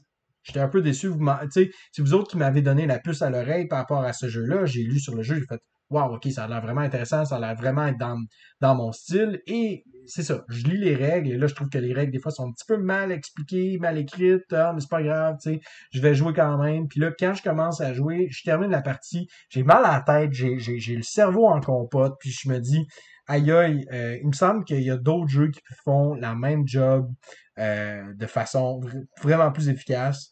Je sais pas. Puis je me couche, puis j'arrête pas de penser au jeu. J'arrête pas de penser à ce jeu-là, puis je suis comme, OK, pourquoi est-ce qu'il est autant apprécié? Parce qu'il y a vraiment eu un culte autour de ce jeu-là quand la première édition est sortie en 2012. Puis là, je me dis, il y a clairement quelque chose que j'ai pas compris, là, parce qu'il y a comme une tonne et quart de personnes sur Board Game Geek indiquant que Police, c'est leur meilleur jeu à vie. Puis j'ai vraiment pas aimé ça, puis je me dis, ben voyons donc, je comprends pas. Fait que, pour la première fois de ma vie, j'ai sorti le jeu, puis j'ai joué en mode duel contre moi-même. Donc, moi-même Athènes et moi-même Sparte. Euh, là, je me dis, OK, j'ai pas trop compris. J'en refais un autre. J'en ai fait une deuxième suite maintenant. Je l'ai mis sur pause pour pouvoir aller souper. Je suis redescendu, j'en ai rejoué une autre. J'en ai rejoué une autre encore le lendemain. J'en ai rejoué une autre sur mon ordinateur pendant que j'étais censé travailler en télétravail. J'ai pas fait ça. J'ai joué tout seul. Euh, Puis à un moment donné, ça a juste débloqué. Après la troisième, quatrième partie, j'ai fait ah, OK. Il y a beaucoup d'impact sur comme le lieu que tu vas aller chercher, le déplacement que tu vas faire, l'attaque que tu vas mener contre l'autre joueur, le siège que tu vas mener dans cette ville-là, la ville que tu vas aller prendre, la province dans laquelle tu vas t'installer. Puis là, Mané, là, il y a vraiment juste eu cette espèce de tu sais, l'espèce de, tu sais, le gif, là, j'ai juste le gif de, tu sais, puis vraiment, là, ce qui est, tu sais, je pense que un aspect qui est hyper intéressant du jeu, c'est le fait que tes points de prestige, c'est ce qui te fait gagner à la fin de la partie, mais c'est aussi ce qui est très coûteux pendant la partie parce que je pense que c'est 7 actions sur 11 nécessitent que tu payes au minimum un point de prestige pour être capable de la faire. Et à la fin de ton tour, si tu n'as plus de points de prestige, tu perds la partie automatiquement. À la fin d'un round, si tu n'as plus de points de prestige, tu perds la partie automatiquement. Et tu dois nourrir aussi ta population. Ta population peut être nourrie avec du blé. Si tu n'as plus de blé, tu dois payer des points de prestige. Et si tu n'as plus de points de prestige, tu perds la partie. Et aller chercher du blé autour de la mer Méditerranée, je vous le dis, c'est une méchante grosse job. C'est rough. T'sais, on va s'entendre, là, je veux dire, en Italie, c'est ça, ils font pas pousser beaucoup de blé. Là. Mettons, on va jaser de même. En Grèce non plus. Mais là, après ça, il va falloir que tu ailles dans des marchés extérieurs, etc., etc. Et ça m'a tellement renversé cette expérience-là. J'ai joué avec plusieurs autres joueurs sur Tabletop Simulator, puis c'est vraiment le genre de jeu que j'ai envie d'essayer d'explorer là, avec un partenaire de jeu ou quelques partenaires qui vont jouer entre eux puis qui vont commencer à découvrir d'autres choses parce que c'est vraiment un knife fight in a phone booth. C'est littéralement ça, ce jeu-là. La deuxième édition, elle change beaucoup d'éléments du jeu pour rendre encore plus le jeu tight puis le jeu encore plus serré. Puis au final, tu as l'expérience d'un jeu de 4, 5, 6 heures, vraiment un wargame de gestion de ressources avec avec plein d'éléments là, de gestion qu'il faut que tu considères, avec du combat, mais en dedans de 2 heures. Là. Donc ça a vraiment été je sais pas si ça paraît, mais ça a été mon gros coup de cœur là, de l'année, puis j'ai été renversé par ce jeu-là. Bon, ben moi, je dirais que quand j'ai vu ce jeu-là, je me suis dit clairement un jeu à Vince. C'est un jeu qui demande d'être joué, d'être rejoué, de manière à apprécier tout ça. Et c'est pas un jeu envers lequel j'ai énormément d'intérêt. Je salue ta passion pour ce jeu-là. J'ai pas de doute que mécaniquement parlant, ça doit être un jeu qui est excellent. Mais ce jeu-là me dit rien de trop. J'ai pas vraiment envie. Puis je pense que j'aurais même pas nécessairement de plaisir à jouer avec quelqu'un qui est pas au même niveau. Parce que comme tu le dis souvent, que les joueurs jouent entre eux autres, que les joueurs, d'avoir des joueurs de même niveau, souvent, c'est une bonne chose. Puis je sais pas. Ce jeu-là, c'est probablement un excellent jeu. Écoute, c'est ton numéro 1. Ça a probablement beaucoup d'éloges. Mais c'est pas un jeu qui m'intéresse, malheureusement. Ah, c'est tout à fait. Je te comprends. Je te comprends. C'est pas un jeu qui est accessible pour tous et chacun. Là. J'ai aucun doute Moi, là-dessus. on dirait que c'est le niveau d'investissement là, qui me fait peur un peu. Là. C'est un jeu avec une courbe d'apprentissage juste pour toi, 5 parties avant de commencer à voir Ah, OK, c'est ça l'impact que ça peut avoir. Donc là, je me dis, bon, si je fais une partie, ça me fait penser un peu à ma première partie de Food Chain Magnet. Là. Tu fais ton premier round, là, tu sais déjà que tu vas perdre. Là, tu continues à jouer, puis là, tu dis, Ah, OK, je vois un peu comment ça marche. À la deuxième partie, je vais être meilleur. Fait que là, t'as un investissement au moins de 2, 3 parties avant de dire, bon, j'aime ça ou j'aime pas ça, parce que maintenant, je comprends le jeu. Je sais pas si c'est la même chose avec Police, là, mais j'ai l'impression que c'est peut-être un peu ça, là, de dire, bon, première partie, je vais te le dire dès la mise en place, tu vas perdre, parce que moi, j'ai plusieurs parties derrière la cravate. Je commence avec une longueur d'avance. Mais essaye de voir au-delà de ça. Là. Mettons que je joue contre toi, Vince, à quel pourcentage est-ce que tu es assuré de gagner? 100%. Ah, voilà. Je suis désolé, là, mais tu sais, c'est pas une mauvaise chose. C'est pas une mauvaise chose. Mais de l'autre côté, par contre, puis ça, c'est quelque chose que moi, je tiens vraiment à mentionner, puis c'est ça, moi, ça m'enrage. Tu sais, tu donnais l'exemple de Food Chain Magnate, ça m'enrage quand des joueurs d'expérience, qu'ils savent que l'expérience est importante, que le nombre de parties que tu as faites, que l'expérience que tu as avec le jeu, avec le système est important, puis qu'ils te disent, trouve les affaires par toi-même, je te plante, est-ce que tu veux rejouer? Moi, ça me dépasse. Mais ça, c'est quelque chose... Ouais, excuse-moi, Vince, vas-y. Mais je trouve que ça, là, moi, ça m'enrage. J'ai pas envie de jouer avec quelqu'un comme ça dans mon entourage. Et les parties que j'ai faites avec les autres joueurs autour de tu sais, les autres joueurs avec qui j'ai expérimenté le jeu, je les ai vraiment guidés. Puis je leur ai dit, tu sais, si tu fais telle action, c'est ça qui peut se passer. Faut que tu considères telle chose qui va arriver, puis tout ça. Puis à ce moment-là, en étant en connaissance de cause, du mieux que je peux te donner ma connaissance par rapport à ça, qu'est-ce que tu fais? Il y a aussi le fait que En fait, il y a un joueur avec qui j'ai joué qui a gagné, en fait, qui a gagné malgré que c'était sa première partie, puis c'est vraiment parce que j'ai fait une erreur qui m'a ralenti tout le long de la partie. Et c'est ce genre de jeu-là que ça pardonne pas, mais en même temps, cette erreur-là, je la connaissais pas, je l'avais jamais expérimentée par moi-même. Puis ça a vraiment juste comme j'ai eu rushé tout le long de la game. On a terminé la partie, puis honnêtement, je pensais qu'elle allait vraiment, vraiment me clencher. Puis finalement, il y a eu vraiment de la misère de son côté aussi. Là, tu sais. Pour vous donner une idée, là, il a gagné par 6 ou 7 points, puis la game, on a refait une autre game après, puis j'ai fait comme OK, là, j'ouvre la machine, puis je l'ai planté par 18 points. Là, tu sais. Fait que c'est ça. Tu sais, mais c'est ce genre de jeu-là, c'est ça qui fait en sorte que c'est unique. Le système de jeu, là, tu sais. Excuse Sylvain, je t'avais comme coupé. Non, en fait, tu parlais de Food Chain Magnate, puis je dirais que l'appréciation d'un jeu, parce que moi, gagner ou perdre dans un jeu, ça me fera pas apprécier ou déprécier le jeu. Pour moi, c'est une expérience que je recherche. Puis souvent dans ces jeux-là, tu mentionnais justement Food Chain Magnate, puis c'est là que ça m'a amené vers ma première partie de Food Chain Magnate.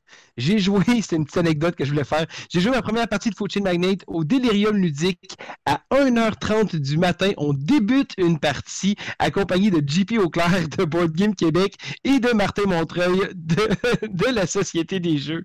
Donc c'était une belle partie qui a commencé très très tard. On a fini très très tard et JP Auclair, d'ailleurs, je le salue, il a été vraiment génial dans nous montrer le jeu.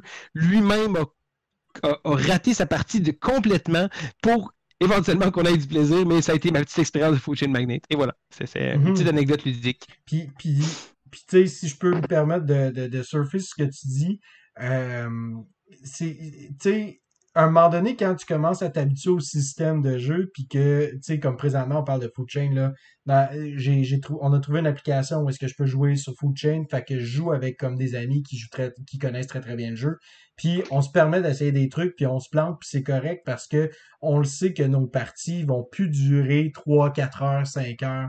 Puis ça, c'est quelque chose que je trouve le fun à faire, c'est quand tu as un système de jeu que oui, les premières parties vont durer quand même assez longtemps pour bien assimiler les règles, mais qu'à un moment donné, tu es à l'aise de faire OK, je m'en vais vers là, qu'est-ce que ça peut donner? Comment est-ce que ça peut comment ça peut se déboucher, puis de se permettre d'échouer ou de réussir, tu sais. Puis tu sais, Police, c'est vraiment ça. Et le système de jeu est incroyable. Vraiment, là, moi, j'ai envie de jouer une game maintenant. Là, fait qu'on se voit tantôt, les gars. Je vais aller jouer. Bon, de mon côté, je pense que je suis rendu à mon numéro 1. Je pense que c'est correct pour Police. Tu vas aller jouer ta partie, là? Ouais, c'est ça, exactement.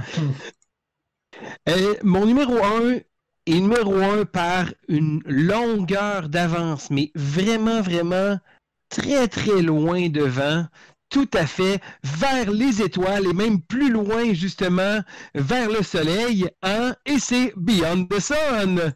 Quel segway incroyable qui était même pas prévu au départ. Donc, et c'est vrai à parler de ça. Donc, en gros, Beyond the Sun est un jeu qui n'a pas eu beaucoup de presse avant son arrivée. C'est un jeu de Rio Grande Game, d'un designer qui c'est son premier jeu. Donc, c'est pas un jeu qui avait un buzz. Mais, bon, premièrement, j'aime les jeux de civilisation. J'aime les jeux qui me donnent un feeling de construire une civilisation et d'amener ça. Et un des éléments des jeux de civilisation que j'adore, c'est l'arbre de technologie. Et là, je parle même de jeux vidéo, de se faire l'espèce de tech tree qu'on appelle en anglais. Donc, si je prends ça, éventuellement, ça me donnait accès à ça, ça me donnait accès à ça. Et c'est toujours un élément que j'apprécie beaucoup.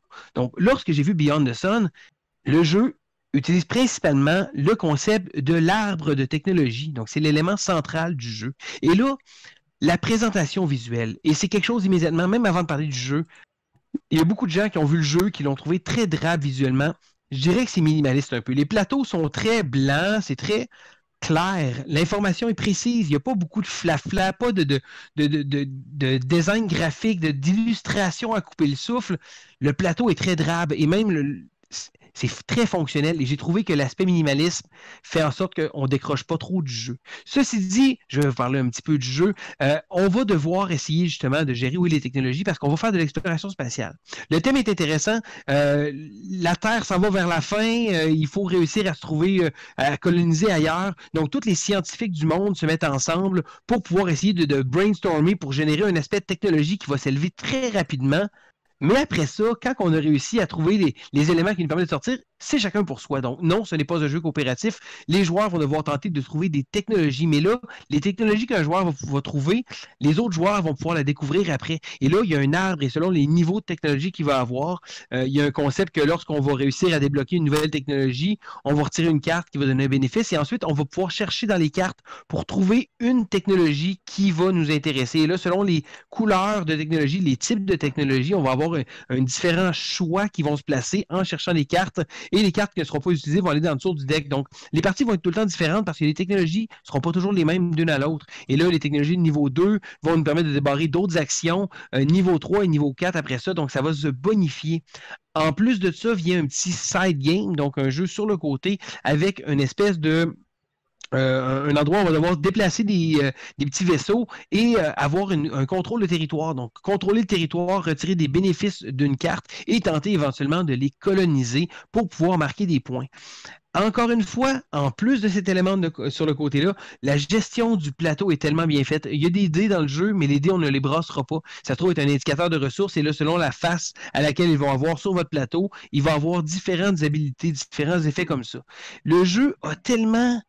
Et m'a tellement surpris. Et là, c'est drôle, même j'en parle et j'ai même pas l'impression d'effleurer comment expliquer. On me dit, ouais, mais j'ai pas compris comment ça jouait. C'est une expérience que j'ai vraiment trouvée incroyable. Parce que habituellement, bon, j'aime les jeux solo. Ce jeu-là n'a pas de mode solo.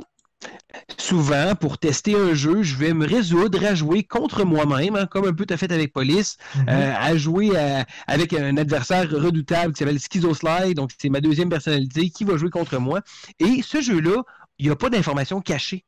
Donc, je peux facilement jouer les deux côtés, essayer de performer au maximum selon différentes stratégies et je ne viendrai pas nécessairement... j'aurais pas de surprise à me faire, j'aurais pas et ça c'est bizarre parce qu'habituellement je vais faire une partie contre moi-même pour évaluer le jeu puis après ça je vais rapidement jouer à d'autres joueurs, mais celui-là j'ai joué au moins 3-4 parties par moi-même et j'ai vraiment trouvé ça intéressant de voir où est-ce que le jeu pouvait s'en aller. C'est certain, bon, on peut se bloquer avec des éléments de placement d'ouvriers, les premiers à découvrir des technologies, donc il y a de l'interaction qui va se faire, l'interaction aussi sur le plateau de contrôle de territoire, mais j'ai trouvé que les parties étaient tellement différentes selon les technologies qu'on va découvrir. Et là, j'ai même pas joué avec le mode avancé qui nous permet d'avoir un aperçu, de se préparer un peu plus quand on connaît les cartes. Parce qu'au départ, bon, je connais pas les cartes, fait que je sais pas laquelle qui va une meilleure synergie avec une autre. Parfait, excellent, pas de problème. Mais plus on joue, plus on commence à avoir des synergies possibles. Et le plateau de jeu avancé nous permet d'avoir un forecast, donc d'avoir des cartes qui sont prédéterminées sur un tableau. Et là, lorsqu'on va avoir une nouvelle technologie, on va pouvoir choisir des cartes qui sont préétablies. Donc, on enlève l'aspect trop de hasard des gens qui diraient connaître toutes les cartes et on amène une gestion de stratégie. Moi, j'y vais encore avec les cartes un peu pas aléatoires, là, mais si on veut un peu pour voir un peu ce que le jeu nous offrait. Mais le jeu a tellement de combines, tellement de possibilités. J'étais vraiment impressionné. J'ai eu la chance de parler sur Board Game Geek aussi avec le développeur du jeu qui disait que le designer travaille sur un mode solo. Je pense que c'est un jeu qui gagne à avoir plus de contenu également, parce que oui, mode solo, mais ça veut dire qu'il développe également une mini-extension au jeu pour bonifier encore, mais c'est même pas un jeu qui a besoin d'une extension. Je pense que c'est juste le fun de voir que le jeu a du support, que le jeu a vraiment du potentiel, et tout ça pour un designer, que c'est son premier jeu. Je lui lève mon chapeau fictif. Sérieusement, c'est vraiment une belle réussite. Beyond the Sun, à des années-lumière de tous les autres jeux de 2020, ce jeu-là m'a vraiment frappé. C'est comme, wow, OK, c'est vraiment, ça faisait longtemps que j'avais pas eu un buzz comme ça, de me dire, wow, ce jeu-là, il est vraiment quelque chose, là. Il y a de quoi là. Puis j'ai été un avide, un fervent... je me suis amusé à le montrer un peu sur les réseaux sociaux, à partager ma joie, puis je trouve ça le fun parce que chaque personne qui joue a l'impression, je pense, qu'il me dit hey, wow, c'est vraiment un bon jeu. Hey, je l'ai découvert à cause de toi, c'est vraiment super. Puis sérieusement, Beyond the Sun, c'est un chef-d'œuvre. Intéressant. Je l'ai acheté à cause de toi, Sylvain. Là. Je l'avais déjà regardé, puis moi, le visuel ne m'attirait pas du tout, honnêtement, là, mais la façon que tu en parlais, je me suis dit, je vais lui donner sa chance, puis je suis convaincu que je vais, ben, en tout cas, je crois que je vais l'aimer beaucoup. Bon, ta boîte est à l'envers, là. Et, euh, j'ai essayé, moi aussi, comme toi, de m'asseoir face à face avec moi-même et de jouer. Bon, ma table est trop petite pour que je puisse faire ça. Alors, je vais probablement me trouver une autre configuration ou essayer de jouer avec ma femme, peut-être. Je suis convaincu que la thématique excitera pas bien ma femme, par exemple, là. Même moi, tout ce qui est science-fiction dans l'espace, vaisseau spatial, ça ne m'intéresse pas beaucoup en général, mais je suis sûr que mécaniquement, c'est super bien. Mhm. Moi, j'ai hâte de l'essayer, puis je pense que je vais l'essayer avec toi. C'est pas le genre, c'est un jeu que je veux essayer avant d'acheter.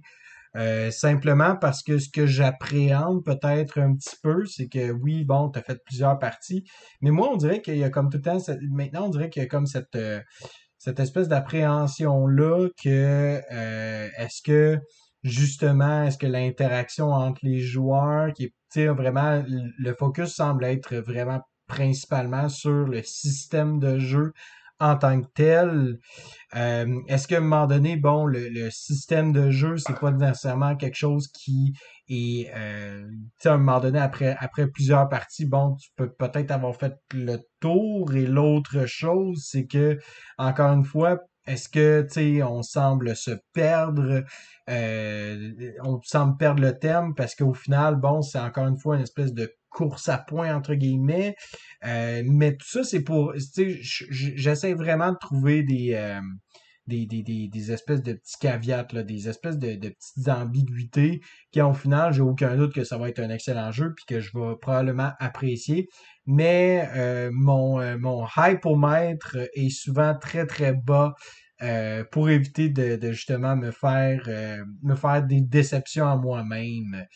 Mais tu sais, si mettons j'enlève tout ça, c'est définitivement un jeu que je vais essayer. Là. Ça a l'air super intéressant. Puis l'aspect combinaison, tu sais, combo, engine building a l'air vraiment, vraiment cool, là, somme toute. Là. C'est ce qui me fait vibrer, moi, justement, trouver des combines. Moi, je dirais que ce qui me fait aimer un jeu de société, c'est est-ce que j'ai l'impression de me sentir intelligent en faisant des coups, j'ai comme, oh, j'ai réussi à faire une belle combinaison. C'est comme, tu sais, souvent, je vais virer en rond, mais c'est pas grave. Ouais, c'est ça, c'est ça. J'ai réussi à trouver un loophole dans Magic the Gathering qui me permet de jouer à l'infini, tu sais.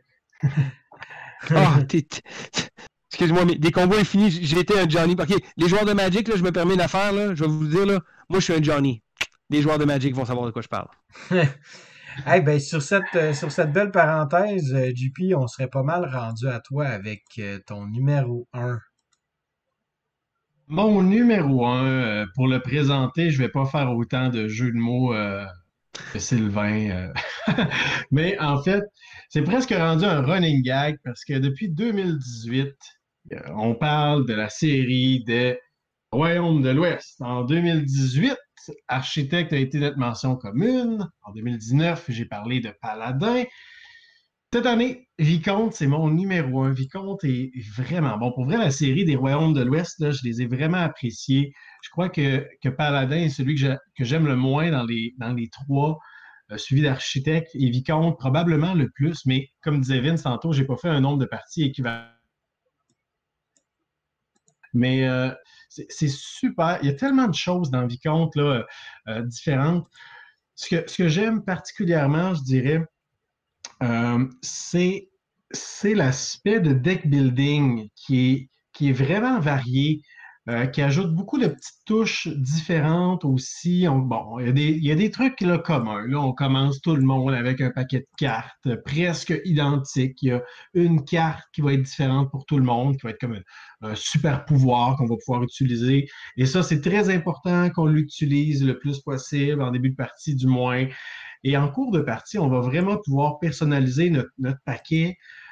Mais ce qui est cool, c'est que c'est pas juste la carte que je pioche et que je mets en jeu puis qu'après ça, c'est terminé, c'est qu'on a une espèce de petite rivière de 3 cartes sur notre plateau. Et quand j'ai joué ma carte, ben, j'ai effectué mon action avec celle-ci. Elle reste active.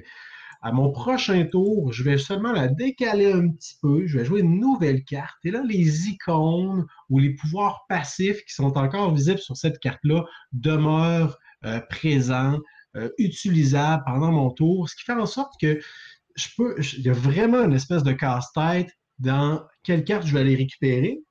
Après ça, dans quel ordre est-ce que je vais pouvoir les jouer pour que je puisse bénéficier, oui, de l'action de la carte, mais aussi des icônes des cartes précédentes que j'ai jouées. Il y a des moments aussi où on va pouvoir se débarrasser de façon permanente de certaines cartes.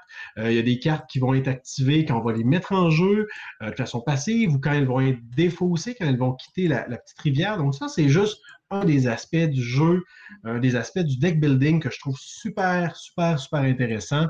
Ce que je trouve cool aussi dans Paladin, c'est que selon l'action qu'on va faire, on dirait qu'il y a chaque action a comme un mini-jeu, si on veut, ou un mécanisme qui lui est propre. Si je fais l'action de construction, ben, ça va me permettre de personnaliser mon plateau personnel, de débloquer des pouvoirs passifs, des nouvelles opportunités pour moi, booster certaines actions. Si je décide de faire l'action du clergé, ben là, je m'enligne sur la collection d'ensemble. Si je décide de faire l'action d'influence, ben là, ça va être un contrôle de territoire au centre du plateau sur une espèce de petit château concentrique. Donc, selon les actions qu'on va faire, on va avoir des mécanismes différents qui vont s'imbriquer. Tout ça avec le principe de rondelle. On doit déplacer notre cavalier, notre vicomte autour de la rondelle selon l'emplacement sur lequel on termine notre mouvement. Il y a des différentes actions qui sont disponibles. Il y a la gestion aussi. Ce que j'aime beaucoup, c'est que le scoring, le pointage de fin de partie peut varier selon ce sur quoi les joueurs vont se concentrer en cours de partie. Si on a des joueurs qui vont chercher plein d'accomplissements, ben c'est les joueurs qui vont avoir et là, il ne faut pas que je me trompe dans les termes, là. Mais grosso modo, il y a 2 piles. Il y a la pile des dettes, il y a la pile des accomplissements. Et la première des piles de cartes qui se vident va déclencher la fin de la partie, mais va déterminer aussi que c'est l'autre pile de cartes qui va scorer en fin de partie. Donc, si je me concentre sur les accomplissements, super, je vais pouvoir faire plein de points avec ça. Mais par contre, je suis en train d'avantager tous les joueurs qui ne se sont pas concentrés sur les accomplissements. Donc, il y a une espèce de recherche d'équilibre, oui, sauf que si je suis trop équilibré, ça ne sera pas si efficace non plus.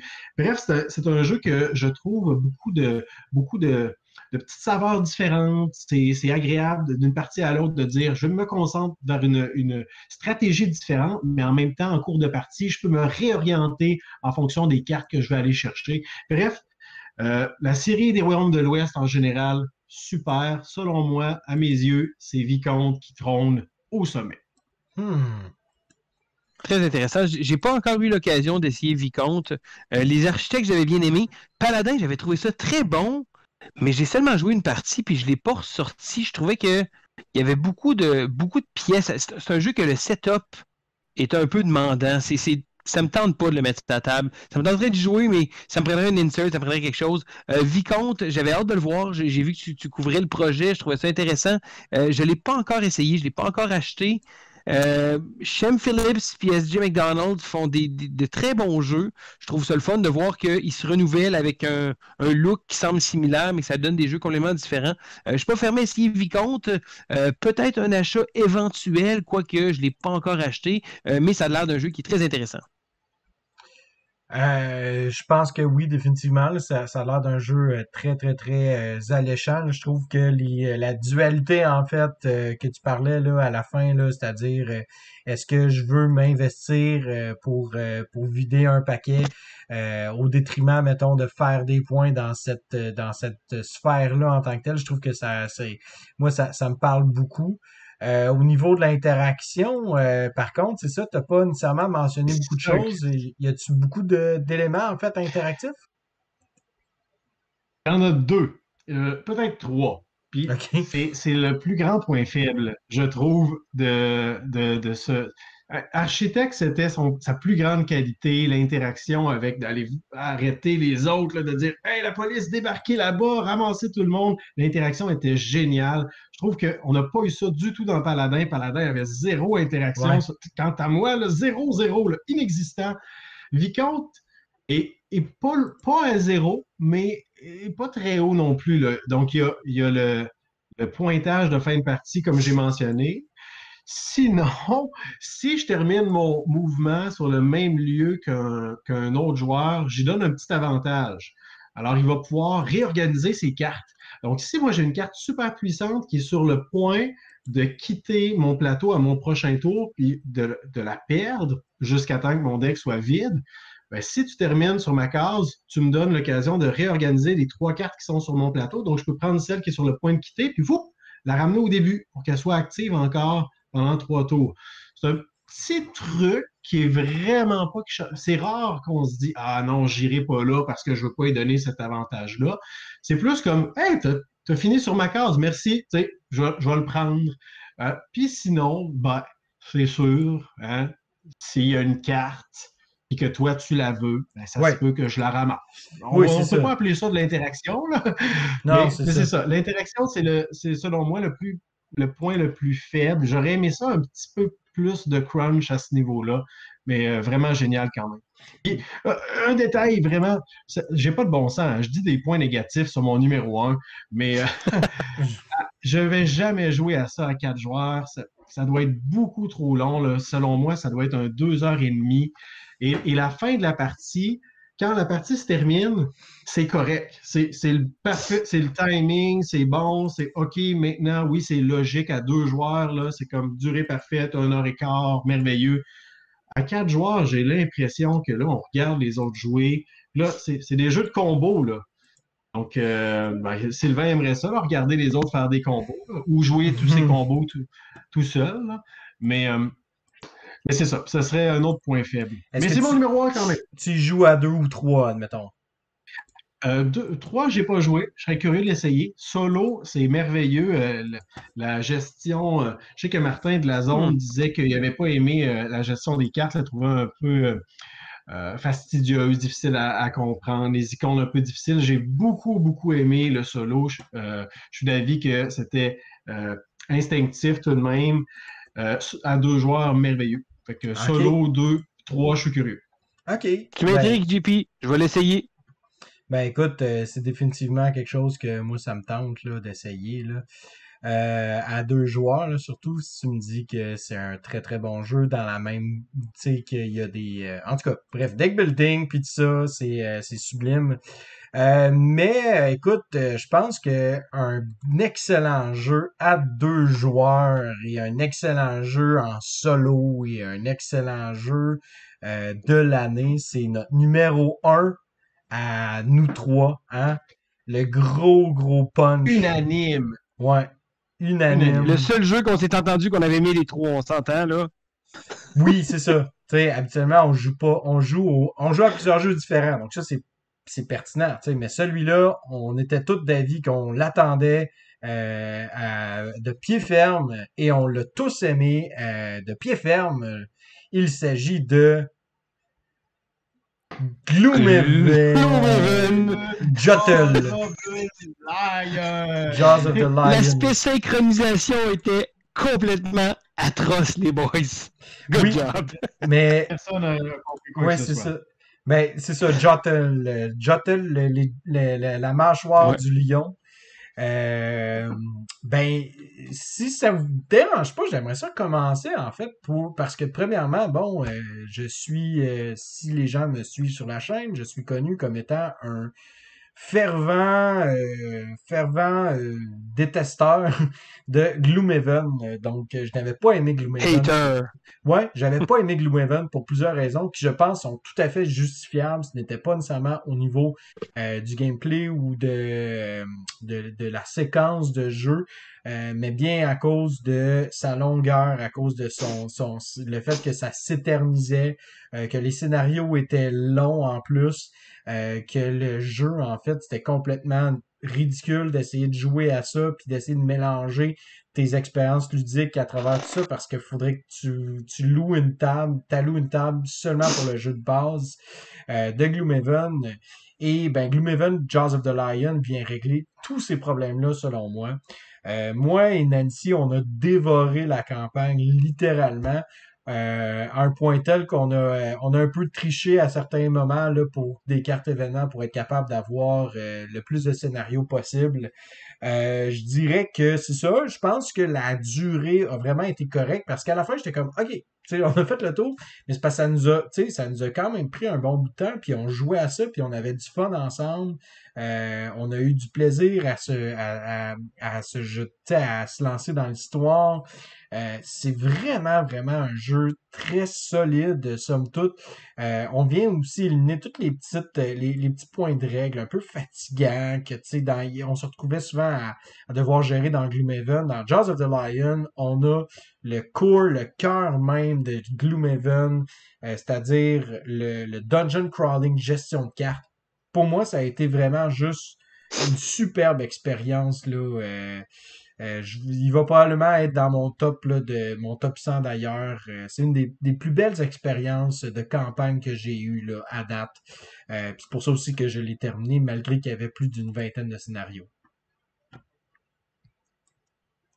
Moi, je dirais que j'ai pas terminé le scénario. J'ai joué en solo. J'ai joué une partie aussi à 2 joueurs.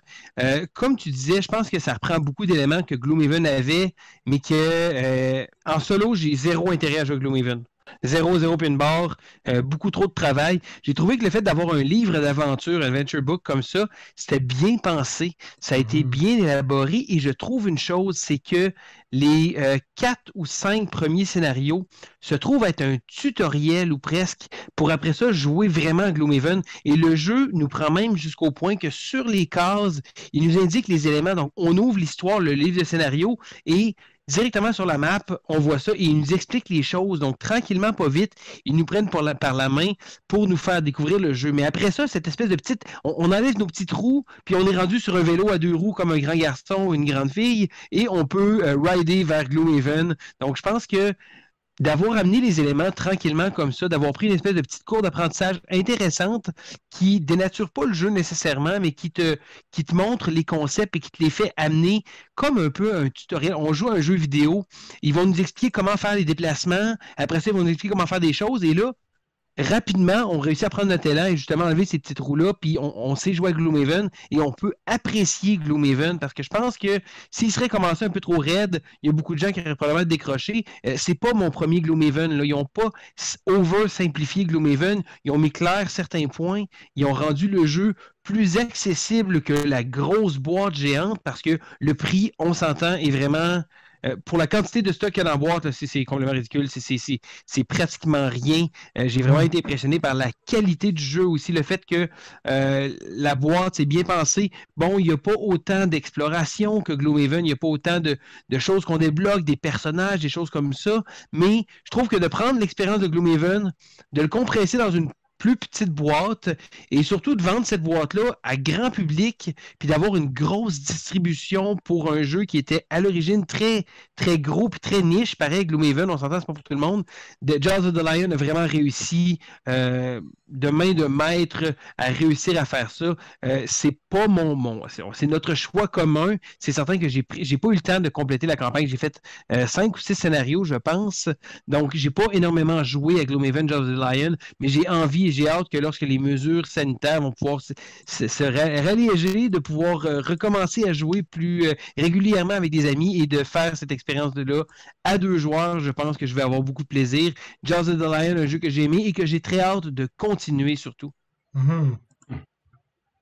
Vous êtes intéressant à écouter. Là.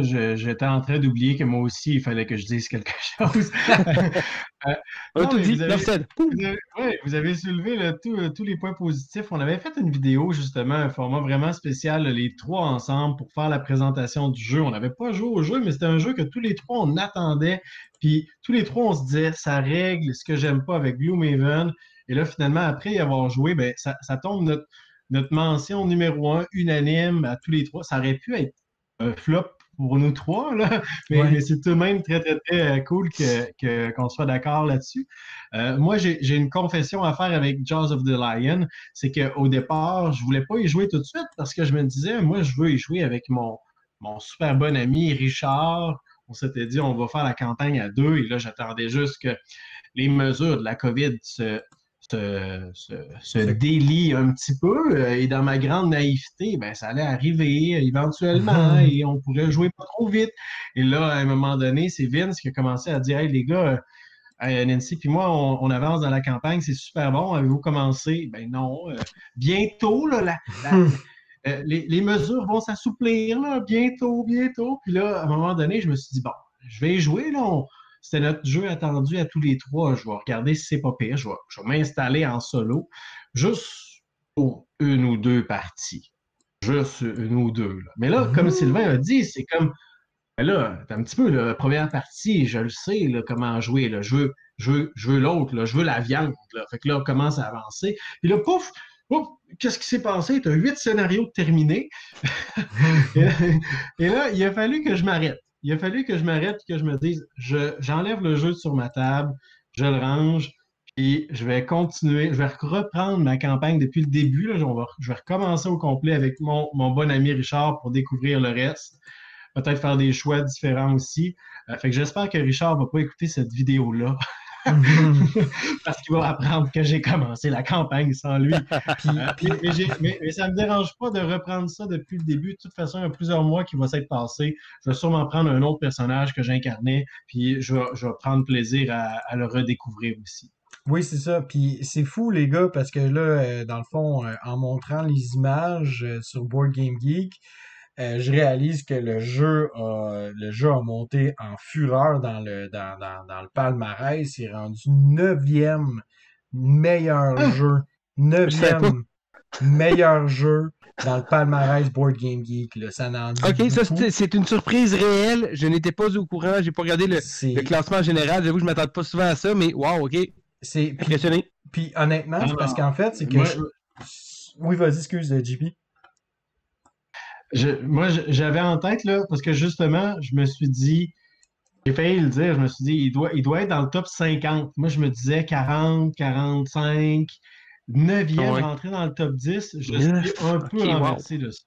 Oui, puis... On a du goût, les boys. On a du goût. Mais c'est parce que au-delà de tout ça, c'est sincèrement, je veux dire, on en parle là présentement, puis je me dis, hey, j'aimerais ça la recommencer. Mais au-delà de tout ça, c'est qu'ils ont inventé ils n'ont pas inventé un système. Ce système-là était déjà existant, mais c'est que je vois tellement une continuité potentielle de la part de Cephalo Fair Games de pouvoir en fait créer des nouveaux des nouveaux livres en fait. Il y aurait même plus besoin de créer il pourrait avoir une extension, mais cette extension-là, mais ils n'ont plus besoin de créer de matériel en soi. Là. Ils peuvent juste sortir en fait de plusieurs en fait petits des espèces de scénarios là on the side, puis qu'on puisse en fait juste passer à travers cette histoire-là. Oui, il y a déjà eu d'autres jeux qui l'ont fait, mais c'est parce que le système de jeu est super fluide. C'est clair, c'est précis, on sait où est-ce qu'on s'en va. Puis comme tu as dit, Sylvain, la courbe d'apprentissage, elle se fait tellement de façon naturelle.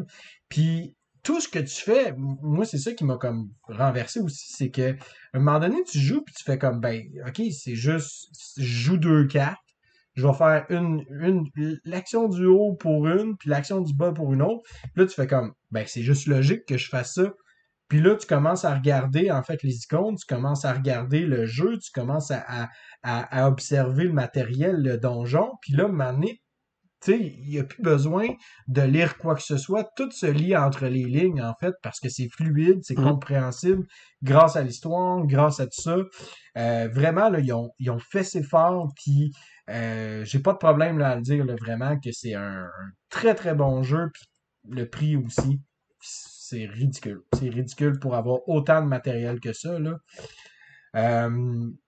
Donc, voilà. C'est notre mention de groupe, là. On peut pas vous encourager plus à le découvrir. Exact. Hey, les boys, je pense qu'on va terminer là. Parce que là, ça fait longtemps qu'on parle. On parle depuis longtemps, il commence à être tard aussi. Oui. Oui, exact, on l'a échappé. Mais j'espère que dans le fond, vous avez grandement apprécié, là, cher public, hein, on est là, puis on jase, mais tu sais, vous autres, c'est à quoi vous avez joué qui date de 2020, puis qui a été votre gros coup de cœur? Peut-être c'est un jeu que vous avez pas, qui date pas de 2020, c'était quoi votre coup de cœur? Puis encore là, c'est fou parce qu'on a seulement effleuré, là, c'est 3 jeux chacun, alors que il y en a plein d'autres qu'on aurait pu parler, tu sais. Surtout ceux d'Europe qu'on n'a pas encore reçus. On va les avoir maintenant, on va y jouer, là. Ah, j'ai hâte.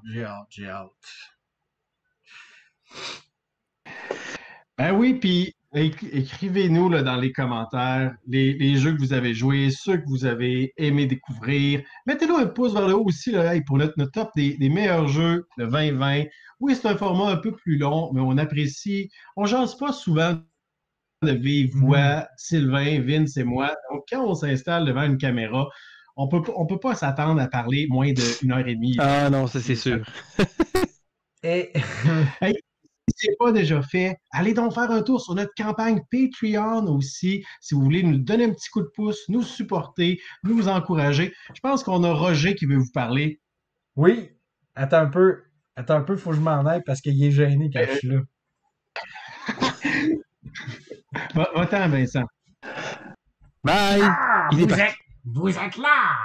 Eh bien, je suis Roger. Si vous ne me connaissez pas, je suis un vagabond et présentement, j'ai trouvé ma maison avec l'école du jeu. Je suis tellement heureux avec les 3 gars et j'ai envie de vous partager mon amour pour l'école du jeu. Et si vous voulez partager votre amour tout autant que moi, pourquoi ne pas visiter la campagne Patreon? Qu'est-ce que t'en penses, JP? Je suis d'accord avec Roger. Mais Roger, moi, je suis de l'autre côté. Non, peut-être que dans ta vision, je suis là. Je suis d'accord, Roger. Et toi, Sylvain? Tout à fait d'accord avec toi, Roger. Ah, génial! Alors, je pourrais peut-être mettre pied ferme dans l'école du jeu. Et je vous remercie énormément, car si vous donnez déjà, merci beaucoup, gros bisous. Si vous ne donnez pas encore, considérez-le! Et si vous ne voulez pas donner, je vous aime. Gros bisous, encore et encore. Bon, Vincent revient, là. Il faut que je m'en aille. Ah! Vincent, t'as manqué Roger! Il était là tantôt! Ah, pour vrai? Mais c'est juste un toutou, ça parle pas un toutou. Oh, damn! Réécoutera la vidéo. OK, bon. Eh ben, merci beaucoup, les gars. Super apprécié. Puis merci à vous, cher public, de nous avoir écoutés. Et, ben, de chacune notre manière, on vous souhaite un bon jouage. Salut tout le monde! Et on se dit à la prochaine!